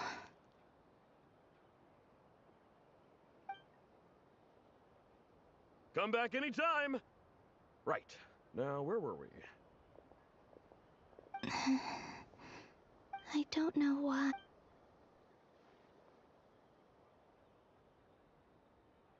The most important thing right now is to find that maid. This name thing seems super important too, but where do we even start? I'd better go pay the Fatui a visit.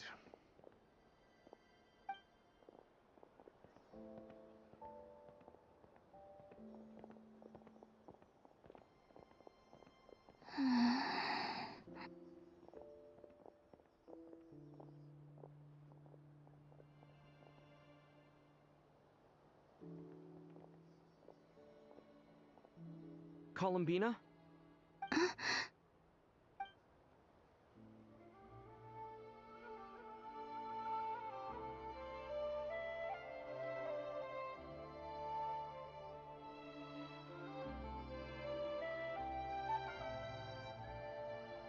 Traveler?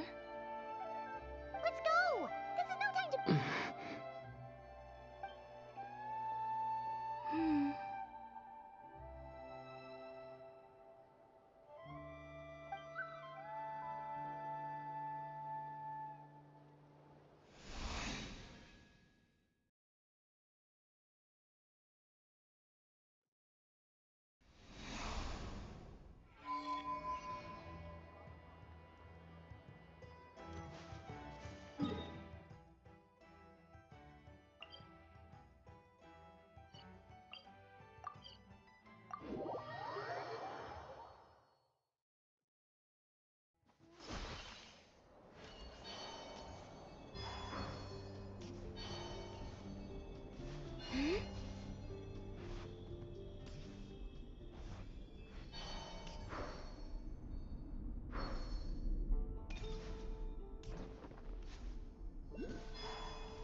Where are they going? They mentioned a mage and... a name? So, Mr. Varka, are you acquainted with this Nicole? Or should I call her... Not really. We've never met. Though, from what I've gathered, Alice kinda took Nicole under her wing. Taught her how to speak in a more ladylike fashion. Huh. Hard to imagine, Yeah. Alice is a larger-than-life personality, I'll give you that. If I remember correctly, being an interesting person is actually one of her main... Hey! Don't go around making promises. I wouldn't dare. I'm just trying to paint a picture of the hex... Okay, sure. Anyway, since none of us have ever met Nicole, how are we supposed to find her? We can't just go up to every woman in sight and ask, hey, are you Nicole? Maybe something she's wearing will give it away? Like, Wait a minute. Alice never said Nicole was from Mondstadt. Oh, true.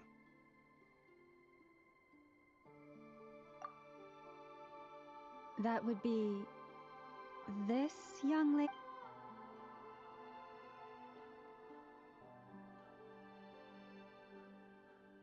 Hey there. Sorry to disturb you, but... Varka, Knight of Boreas of the Knights of Favonius. Alice might have mentioned me before. Mm-mm. Ah, have we got the wrong person? Sorry. Well, this is awkward. When I shook my head, I meant, no, Alice hasn't mentioned you before. Huh? Where is this? My apologies. For certain reasons, I am unable to speak. This is the only... It might take some getting used to, but I hope you can understand. Hey, it's fine. I'm more shocked by the fact that Alice never speaks about me. As for you two, we have crossed paths twice before, but it is... It's really you! Thanks for all your guidance and... You're quite welcome. This time, things are different. We have reached the unwritten pages of the story. You might say... Now then, allow me to formally introduce myself. My name is...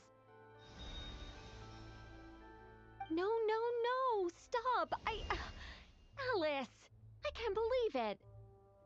I had a whole speech prepared. I'd agonized over every single word. She always... I'm so sorry about that. Alice took the liberty of devising some bespoke self-introduction magic for each... But I could have sworn I deleted all of the triggering conditions for it. How did it... This is a very different side of Nicole than what we're used to. Don't worry about it. We've seen that introduction magic once on... Please go on, Miss Nicole. We'd love to hear what you have... Huh? Are they talking to this lady?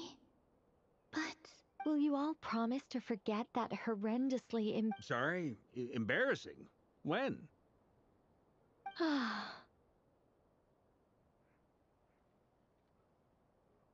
Yes, my name is Nicole, and I am one of a very few angels who have retained both their preferred form and their power.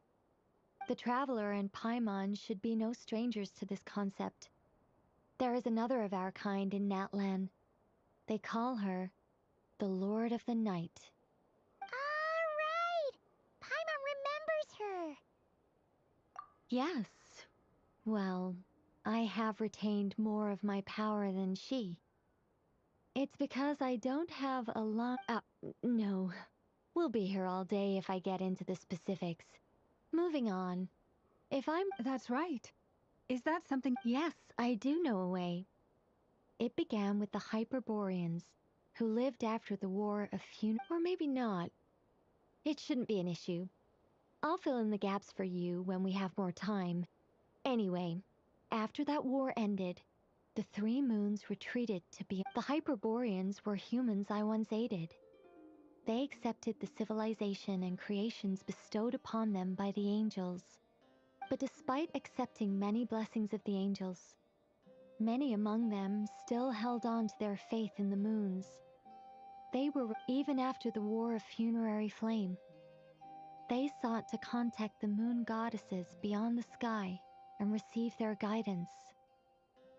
But all three had passed away by that point. This mage has a unique method of communicating.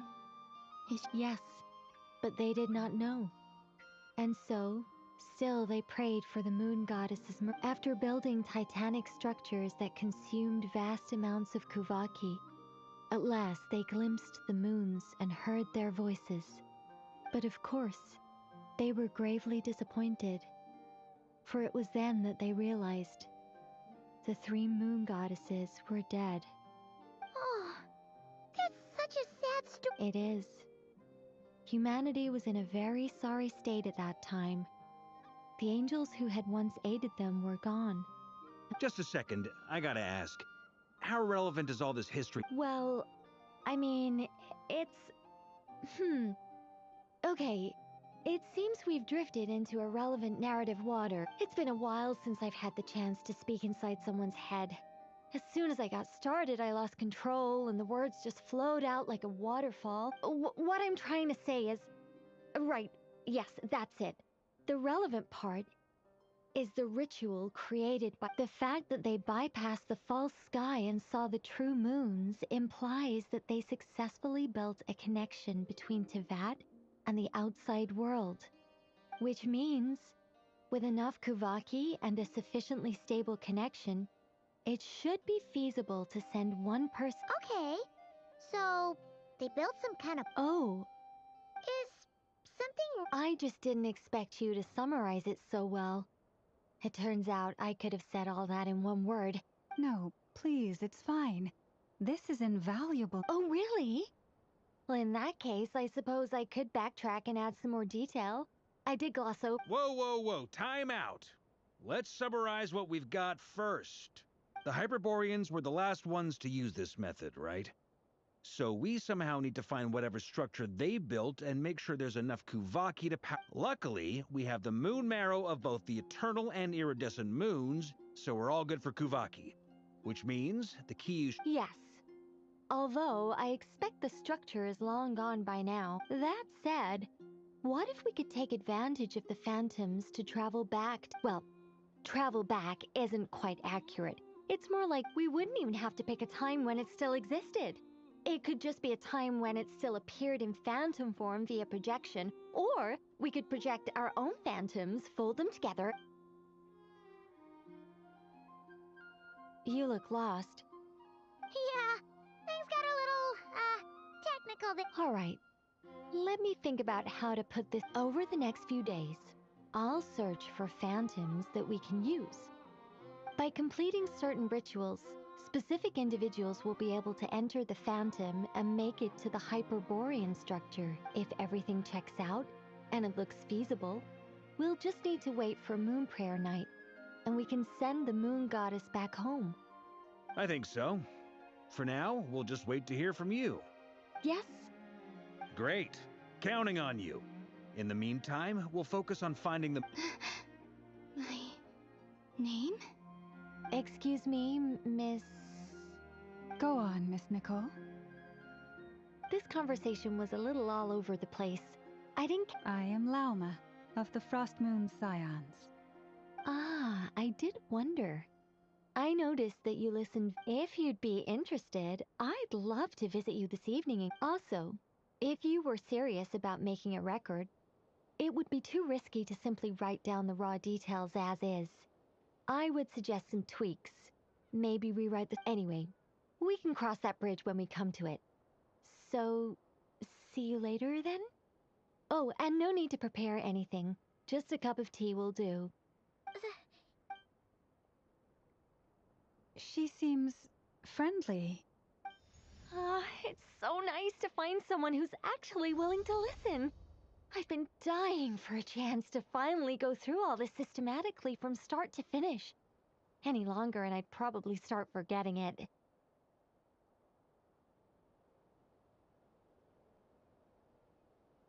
Now Paimon gets why Alice told us to mind our heads.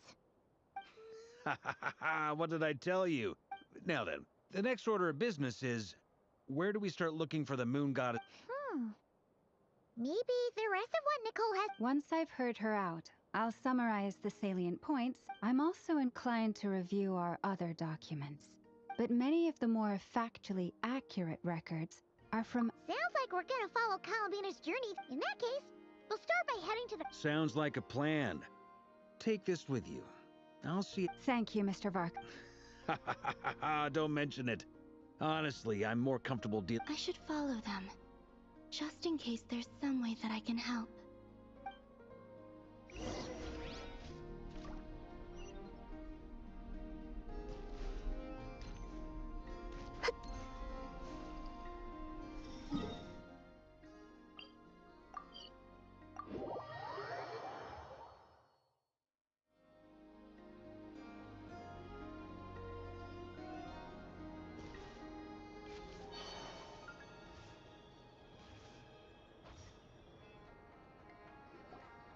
A while ago, I took the time to organize all documents in our possession that pertain to You're saying there's unreliable... Yes.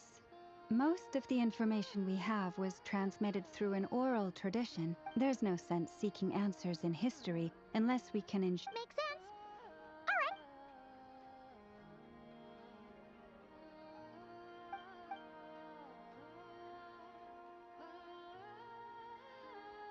Alright.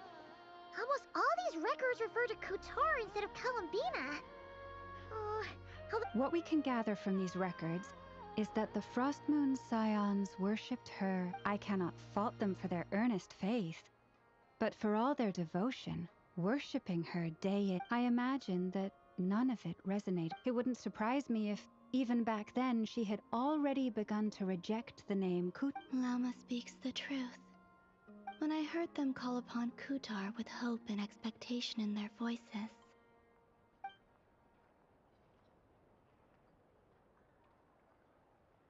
Well, that's a bit complicated. And how realistic they're amongst the Frost Moon Scions of today, only I know of her existence. And I alone. That being said, I have sensed some changes? Oh, seems like this is getting us nowhere. Sure.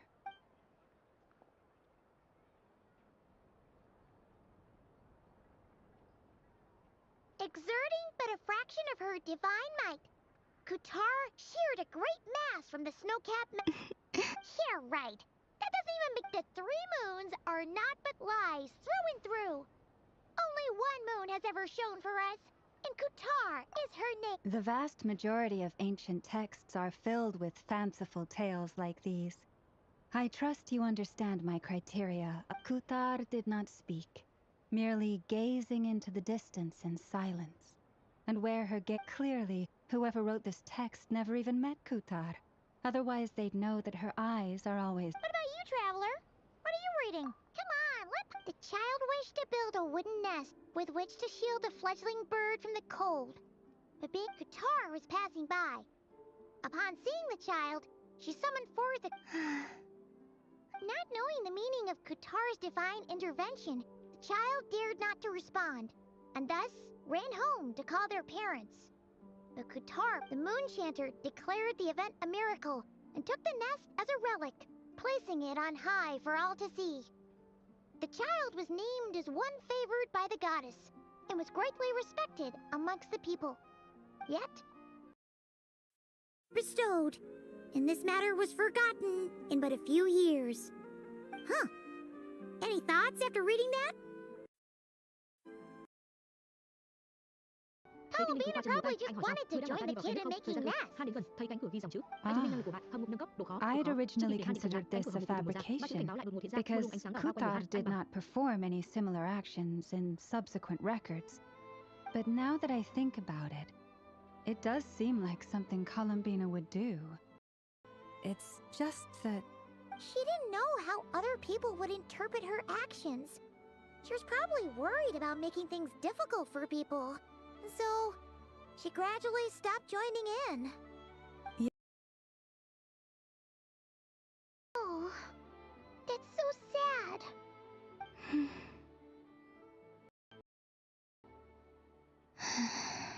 And now, I can make no such gestures of warmth.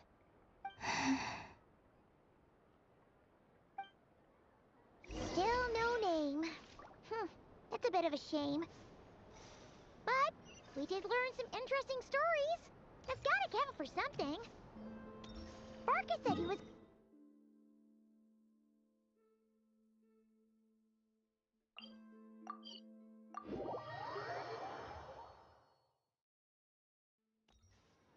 Add Ash.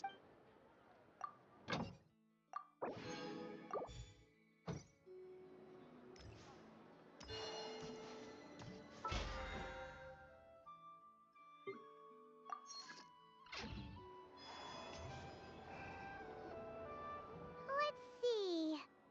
There's Barca. Oh, and it's Durin and Albedo too. Yeah, this is pretty much the same place we... I convinced them to stick around a little longer. We were all waiting on Peoples. Ah, so you've been waiting for us? Does this mean... Sure does. Now you're back, we can go meet up with them to... Well, we didn't find out Columbina's true name. But apart from that, it went pretty well. Aha, just as well that I didn't tag along then. I'm sure our moon goddess wouldn't want every man and his dog. So, Barca was waiting on us. Oh no, we already met with her. We discussed that experiment I mentioned to you last time. Oh, and she also handed me this communication device. That's right. I understand she informed you about the relationship between the phantom phenomena and Tevat's borders, yes? She wants me to... She said that she'll contact me through this device. Ah, I see. Following instructions and making observations. Pretty common research method. Wait, then... Someone you know. Albedo's met him too. But I don't think Miss... Introductions are overrated. Especially in cases like this. It's you! So? It's not like the academia has prohibitions against going abroad. I've been writing to Hat Guy since obtaining a human form. I've already brought him up to speed on everything. Hat? Turns out, I actually... Oh? Then... I only knew the name, not the fella. But since we're all here, let's do some introductions for... Lauma, Moon Chanter of the Frost Moon Scion. And I'm a Driosh from the Vahumana Darshan of the Sumeru Academia. Hat Guy. Good to see you again, Mr. Guy. I believe we last saw each other on the boat ride here. Mind you, the only reason I came... Who's that? The Doctor. Also known... From the tone of your voice, it sounds like... I was reviewing our archives and noticed that a lot of information about him was missing. Left a bad taste in my mouth. That's all there is to it. Dottore, or Zondique, as he was then known, once studied at the Academia.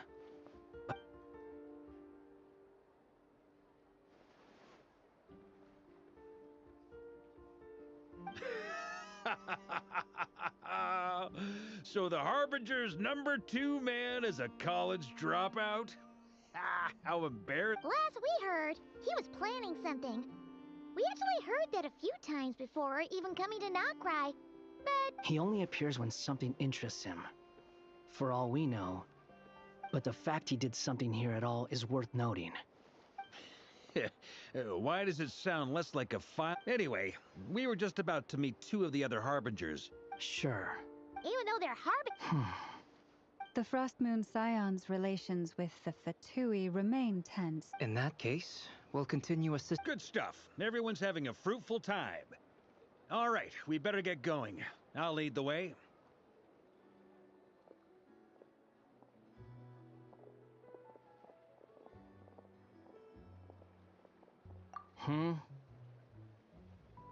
Well, yeah.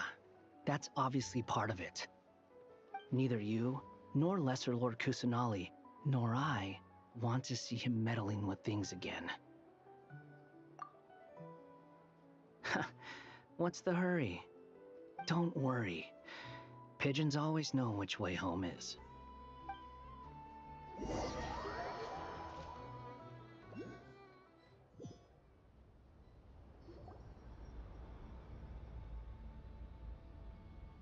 You made it. Who is this? A scholar from Sumeru. Wait, this is the Academia representative you wrote about? I believe this will prove my identity. You'll notice it bears the... Well, what do you know? So it does. It's fine. I expected... What?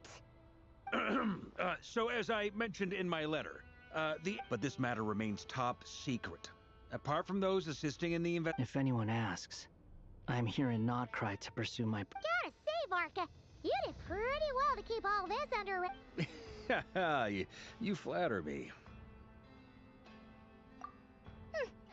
Where do I even start? Remember that time we fought Rerir at Star Sand Shoal? He sure let me have it then, didn't he? Oh, he could not care less about us if he tried, but hey! The feeling's mutual.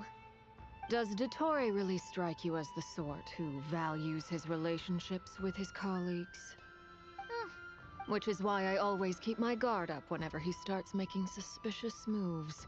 To that extent, our motivations align. Now, back on topic. In the wake of the Reikir of Solnari episode, Sandrone and I grew suspicious about Dottore. He never lets anyone in on his plans. Indeed. Perhaps he believes that by keeping a low profile, he can avoid trouble. Yeah, I mean, he's been researching the ancient moon's remnant. With this in mind, I returned to Snezhnaya and relayed my thoughts to her That's pretty direct. Yes. I made it abundantly clear that the Fatui's business in Notcry is almost concluded. and we do not need. Accordingly, Dottore has returned at her orders. I imagine he. Common sense might mean nothing to him, but he's not stupid. He knows that no good smarts alone won't get him all the way. He needs the Rooster's resources and Regrator's Mora, both of which the Tsaritsa can strip from him by waggling a finger. But doesn't he have a track record of publicly following orders while going against? Wouldn't put it past him. We worked together on a research project once. Only briefly. But it was enough. He has no interest in doing things methodically, stage by stage. His thoughts jump all over the place.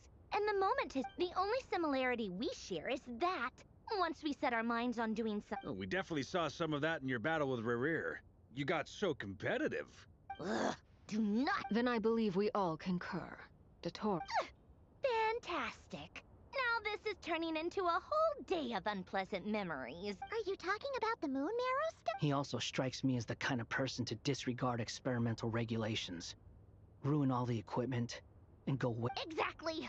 This one time, he was running some high-temperature experiment and the substance exploded.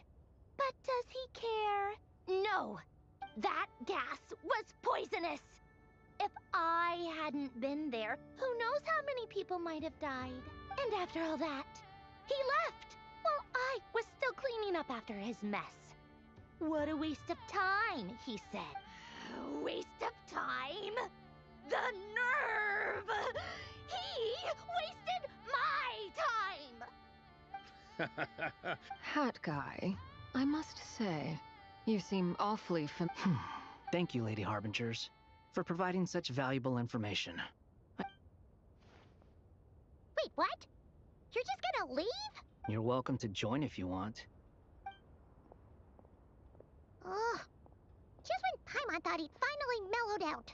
He makes quite the impression. I'll say.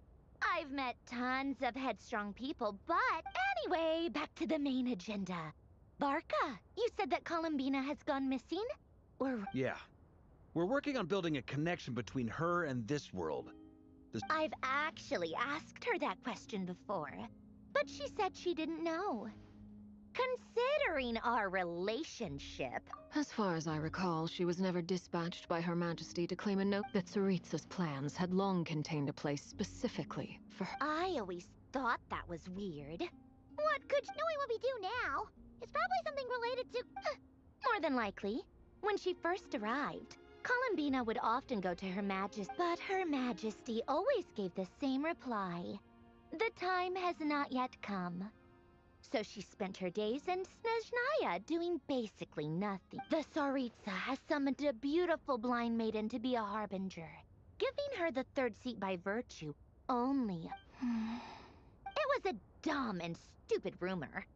But the reality... And what... I imagine she stopped caring. She no longer seemed to care why she had been recruited. And Her Majesty never gave her any missions. So for my part, I was busy. So busy, in fact, that watching someone be that idle had me fuming. That she had long been used to a life of other people claiming she was needed, when she wasn't. I just felt that having a place to stay would and so I waited quietly for the day that And on the other end of that spectrum, you had me. Someone once told me that I had the lousiest work and the toughest luck. I forget who said it, but those words have always stuck with me. But you've done your job exceptionally well all this time. Because at heart, you are a conscientious person. What is it? Something come to mind?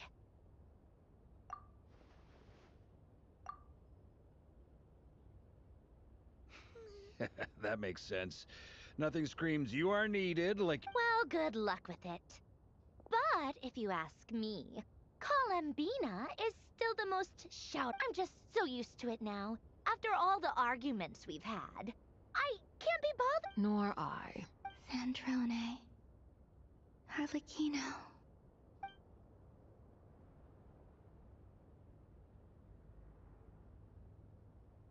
Huh! It's a Sealy!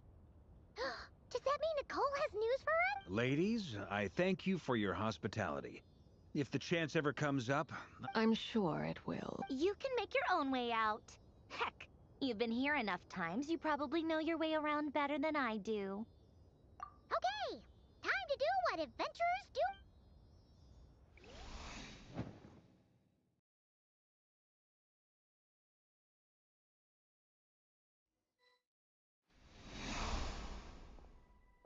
Here you are.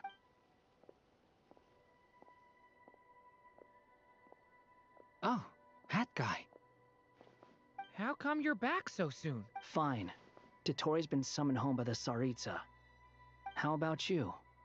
Unfortunately, we've tried everything. Different phantoms, different locations. Abyssal monsters roaming the land. People... Every time I see it, I can't help but think.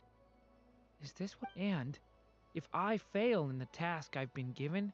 That's just meaningless When we encountered similar phenomena previously, I tried to interfere with those illusions. However, we could not change their fates. The events of the past are like fate that has been written into Irminsul. There isn't a living thing in Teyvat. But Miss Alice instructed us to try to find ways to change the outcome that these phantoms face. It's an impossible task. Can't you just refuse? Since she asked us to do this, I feel like it can't truly be impossible. Or if it is, well, mages can make the impossible possible. I could not have been born as Durin otherwise. But you also said that your past 39 attempts were fruitless. That's true. But you're still going. Yes. After this many futile attempts, surely you realize that you're not doing this because you still believe what some mage told you. It's because you want her hypothesis to come true. So, think for yourself about what you want to do. Yeah. Previous experience indicates that we cannot touch the phantoms. If we want to clear this hurdle... Same thought here. Following the same rules means repeating the same failures. So you mean we need to figure out a way to make contact with them despite knowing that we can't? Yes, and I suspect that's something only you are capable of. Everything in Teyvat is logged in Irminsul, but the withering that once occurred in Sumeru was a sign that the Great World Tree was being corrupted. This corruption allowed things that should not have existed in Teyvat to appear. This is tantamount to rewriting reality. You're saying abyssal power might be able to affect those phantoms? No one's ever tried it before.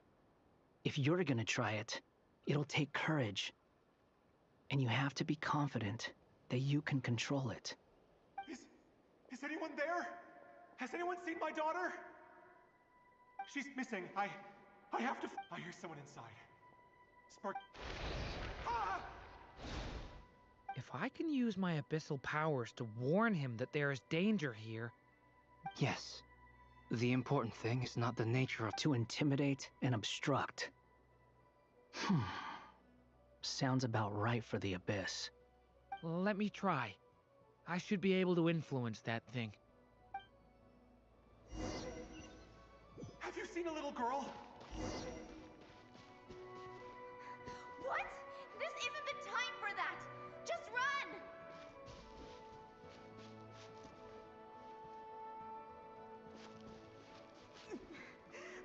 I hear someone inside. Spargana? Are you in there?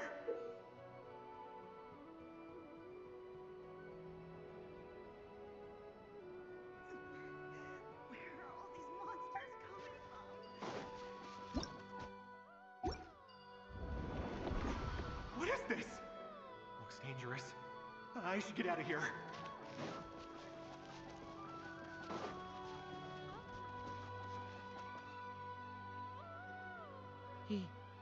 He really... Don't celebrate too soon.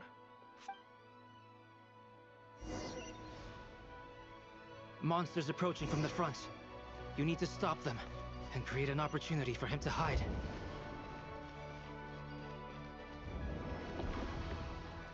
No, there's a monster ahead.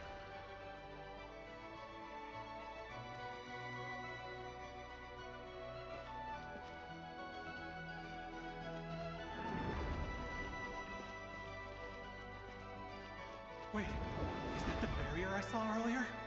Why is it appearing now? It's as if someone's controlling it. The monster's gone. Is it safe now?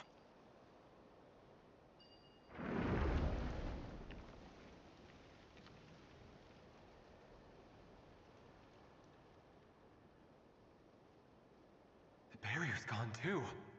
Oh, anyway. Quickly, let's keep...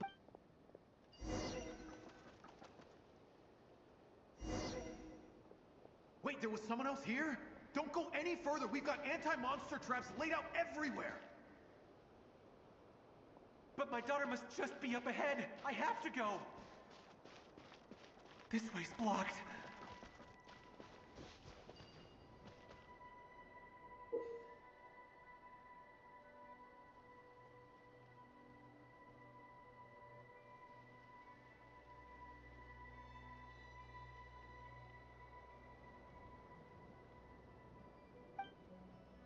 We might be able to use the explosives over there, but we need to take care not to hurt him.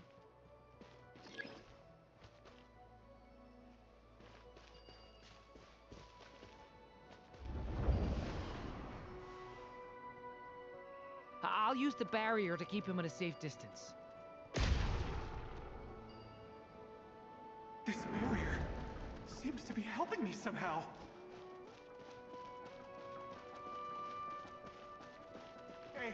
Hey, wake up! Oh, no good. Gotta keep moving ahead.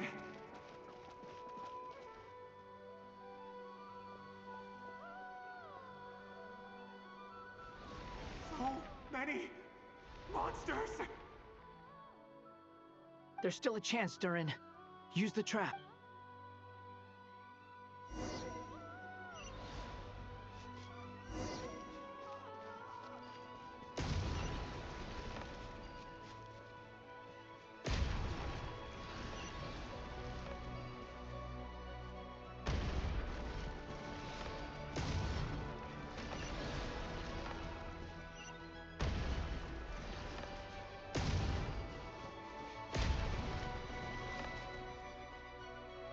This is a new development. I've never seen this happen before. We might just be able to save this person.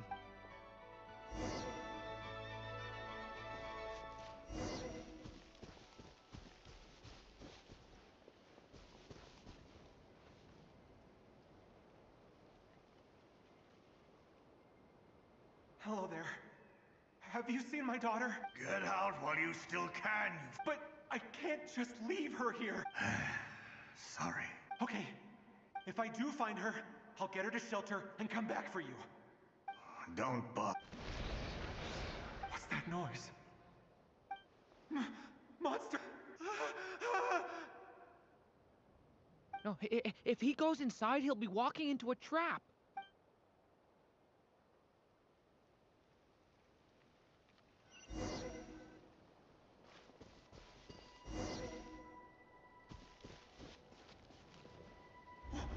Why?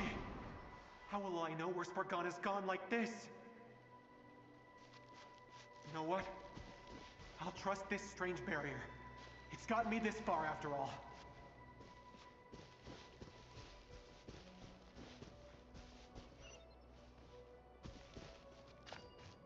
What?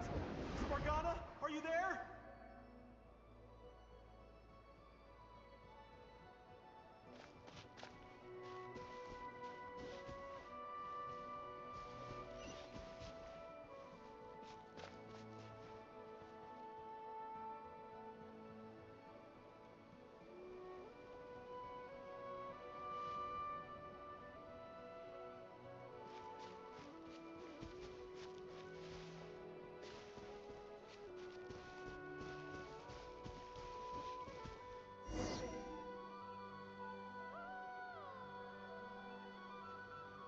Huh? That's... Thank you. Yes, it's one of hers for sure. That's her name on it right there. She left... Durin, just like last time. Use the explosives.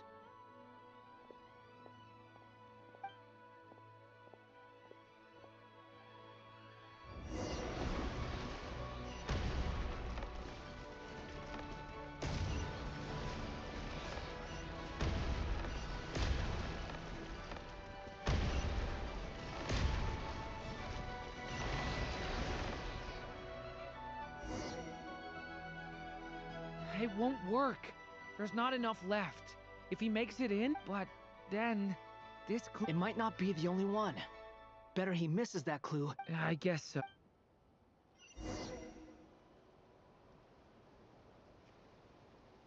Stop him, Durin. We can't let him get any further in. That's my daughter's book! She's passed this way! Why? Why won't you let me go in? I've searched and searched and searched. I no longer have anywhere else to go.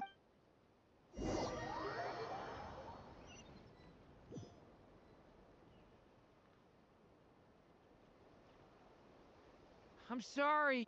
He refuses to go anywhere else. Whether he opens this door or not, all that awaits him now is... Albedo? Hat guy? Let's try one...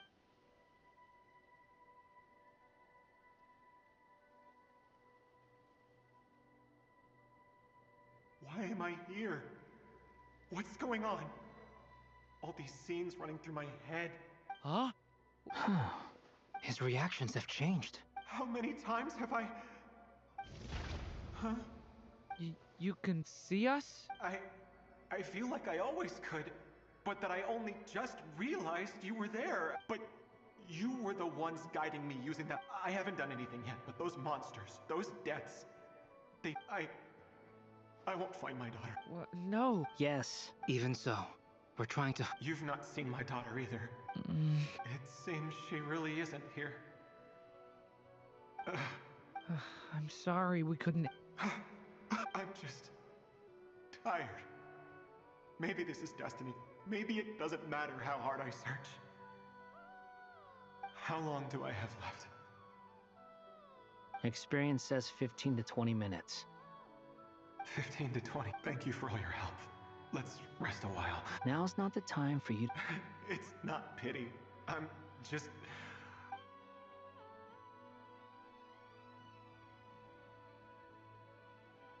You say you're from Mondstadt, yes? Place... And you're from Sumeru? Yes. Those names are unknown to me, I'm afraid. I have, but... I see. That was where my ancestors once lived. What about Delphi Pytho? I've never heard that name. Then what about Sal Vindaknir? I have seen that name on stone tablets on Dragonspine. But... I see. I'm sorry. I was the one who asked to chat, but it seems like we're too many It's alright. We did hear something new at... From how you speak of your lives, things must be going alright for you. They are.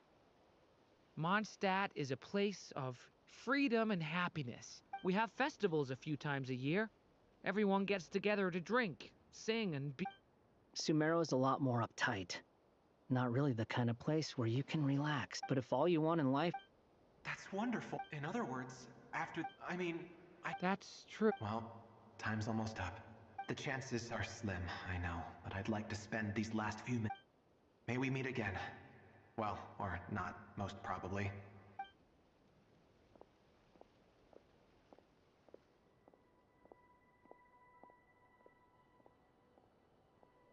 He's gone. In a few minutes, the ending of this tale did not change. May your wishes come true. If only... Hat guy. You've never talked about your past. It seems complicated. Would you be willing to tell me about it? I mean... I know about Albedo's past. Our experiences are very similar, and he created me. As for you, you're my first friend, and you've witnessed every step I've taken. But by comparison, I know nothing about you. Either way, I mean, we're still best friends. But if I knew more... I've told you about myself. And what did you do before? Prepared for the entrance... Alright. If you really don't... I was a puppet built from the branches of a white tree. A white tree? You mean an ermine? Yes. A branch of ermine's... So you had a human... Yeah. But my creator abandoned after that.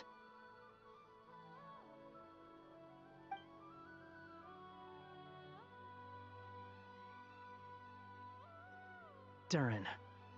Resisting the influence of the Abyss, suppressing the urge to destroy. But no matter how hard you asked me if you would. But the real answer is that guy. But at least you've got people here to help steer you away. I will. All right, break. Hello. Hello, friends, it's me. What have you been up to, The amplitude isn't particularly high, but they're completely different signals from the ones before, and the scale is comparable to those I've detected previously. Alice, we were unable to save that person.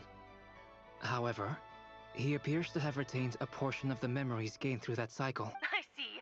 Well, that is rather... Could I trouble you to keep trying the same approach? I need to gather some more data. I should probably...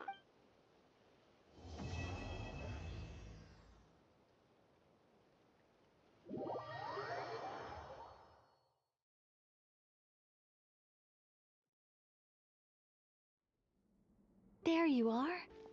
I was worried you might stop to collect treasure chests opened by the Seelie along the way. I am delighted to see that you understand what takes priority, and that your adventurer's instinct has not swayed your resolve. Okay, I'll try and keep it short. My senses are telling... Oh, cool! Well, what are we waiting for? Patience.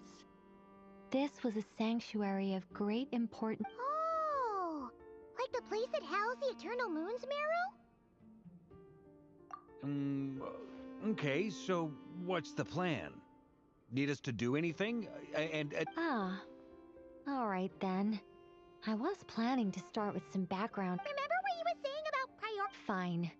Simply put, we need 3 human representatives to successfully undergo a process. Think of it as a test from the 3 moon goddesses to see if the entrants are qualified, with the most recognizable qualification. Pretty sure Lauma would ace that test. Oh, wait. But we need 3. I also have no doubt that the moon chanter would be qualified. But we would need 2. Therefore, the most feasible method is not so much to follow the rules, but to figure out how the test functions. I've done some research, and it turns out the mechanism is rather crude. We'll simply need humans to stand before... I'm with you so far. How do we get the Kuvaki in them? The easiest way would be transfusion. Take some... So we're going to... cheat on the test? Precisely. There are other methods, but this is the simplest one. Cheating the system is much easier than trying to hide from it. Huh? Ah! Sorry? Does the idea... No, that's not it. I just... Oh, what is it? It's about Moon Prayer Night. I figured out a way for Kuthar to join in the festivity. Huh? But as Paimon said, we need to have our priorities straight. Let's get back to the okay. Anyway, is this really the best method we have? A Kuvaki transfer... If you think that's dangerous, wait till you hear the other methods. I'd be more than happy to go through them if you'd like. No need, we're good. Let's go with this one. Very well. Kuvaki transfusion it is. Now, I should mention that the risks can be greater. It would be rash to simply infuse the Kuvaki and hope for the best. The symptoms are similar to another condition that some people living here suffer from. So, before we execute our plan, once that is done, we will have to complete the resonance process as rapidly as possible. The participants must remain stationary while the Kuvaki circulates and bonds with them, and they mustn't eat. What? That's some hardcore fasting.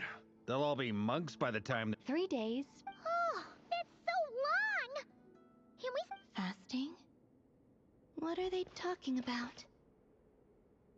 Really? Don't you want to think this through? Haha, count me in too. Miss Nicole has made it clear that this is the easiest way. The way I see it, there's nothing else to discuss. It's time to step... Yeah, you're right. In that case, Paimon, volunteer... Then we'll start with you first, Traveler. Please step...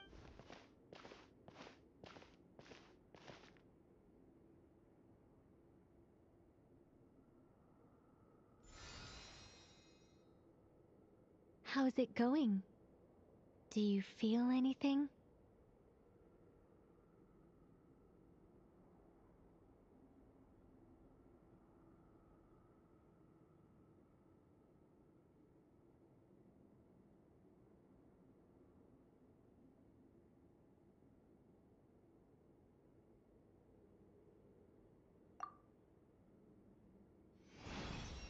How about now?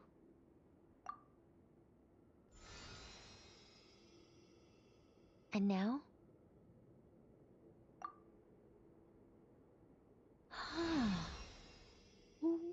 What about now?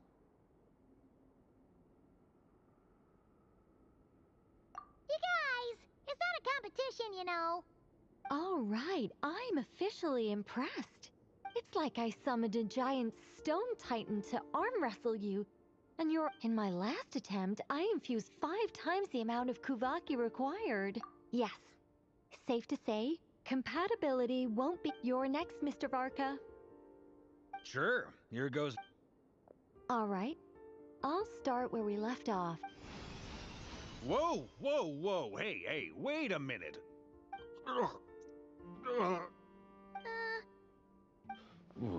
No, not great. I kind of want to puke. Feels like I've been drinking You think this is funny? I just lost to a young lady in an arm wrestling contest. My apologies. I'll lower the... Oh. How's it going? I'm not as dizzy as last time, but I can still feel it pulse. In that case, you wouldn't be an ideal choice. Okay. Let's go ask some of our other friends.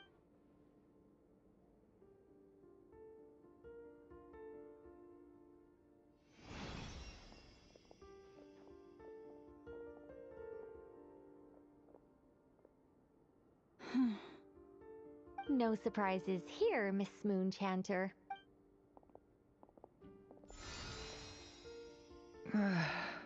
I'm getting... Shame. Whoa, I'm itching all over. Allergic reaction. We can't... Huh? Well, are you gonna... The Hexenzirkel is an organization that cares for and protects children. We...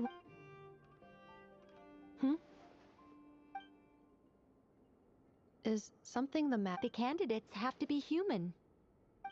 I guess that rules me out too. Huh. Everyone except the Moonchanter got beaten. Guess I don't need to feel so bad after all. Perhaps I could ask for volunteers among the Frost... I'll see about talk. In fact, I think we had some former Frost Moon Scions join. Can you give me the scientific explanation for how the test works? I can probably make some kind of test bot. Then we can just zip through Nasha Town, going up to people and pressing a button to check their... No. Wow. No elaboration. How about I contact the Knights of Favonia's garrison in the... Strange. The moon goddess is clearly revered by men. She mentioned that the world has And when we fought the Reikir of Solnari, it seemed like she Also, Paimon's not sure revered. Gratitude, certainly. It's basic reciprocity. Yeah. Even though she looked like she didn't care, she still... A review of the relevant data leads me to conclude that Miss Columbina is a good person. Yep, you bet. They really think so? I'm super surprised that Columbina isn't her actual name, though. I think it really suits her. It's light and graceful and... yeah, just a real... I know. Unfortunately, that's not a... Columbina. That was the... But... Is that really all? Is there anyone left who will still call me?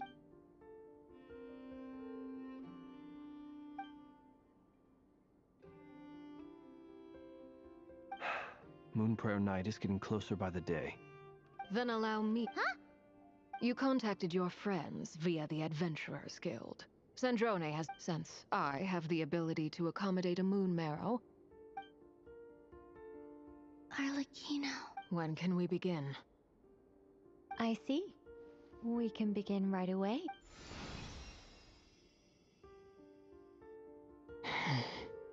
How was it? Not at all. Then it seems we shan't need to look for additional candidates after all. Great! Cool. All right, like Paimon said. Then my job is to take care of the caretakers. I will ensure everyone receives... I'm ready as well.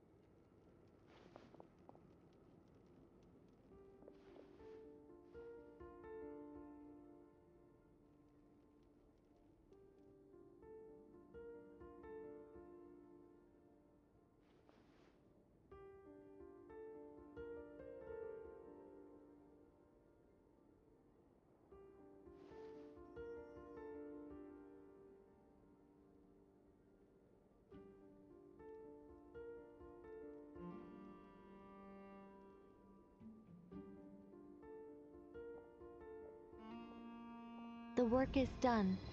The sacred scroll shut. The stars grow dim, the people silent. The white sun sets, the silver moon rises. O path to the temple, appear now before us.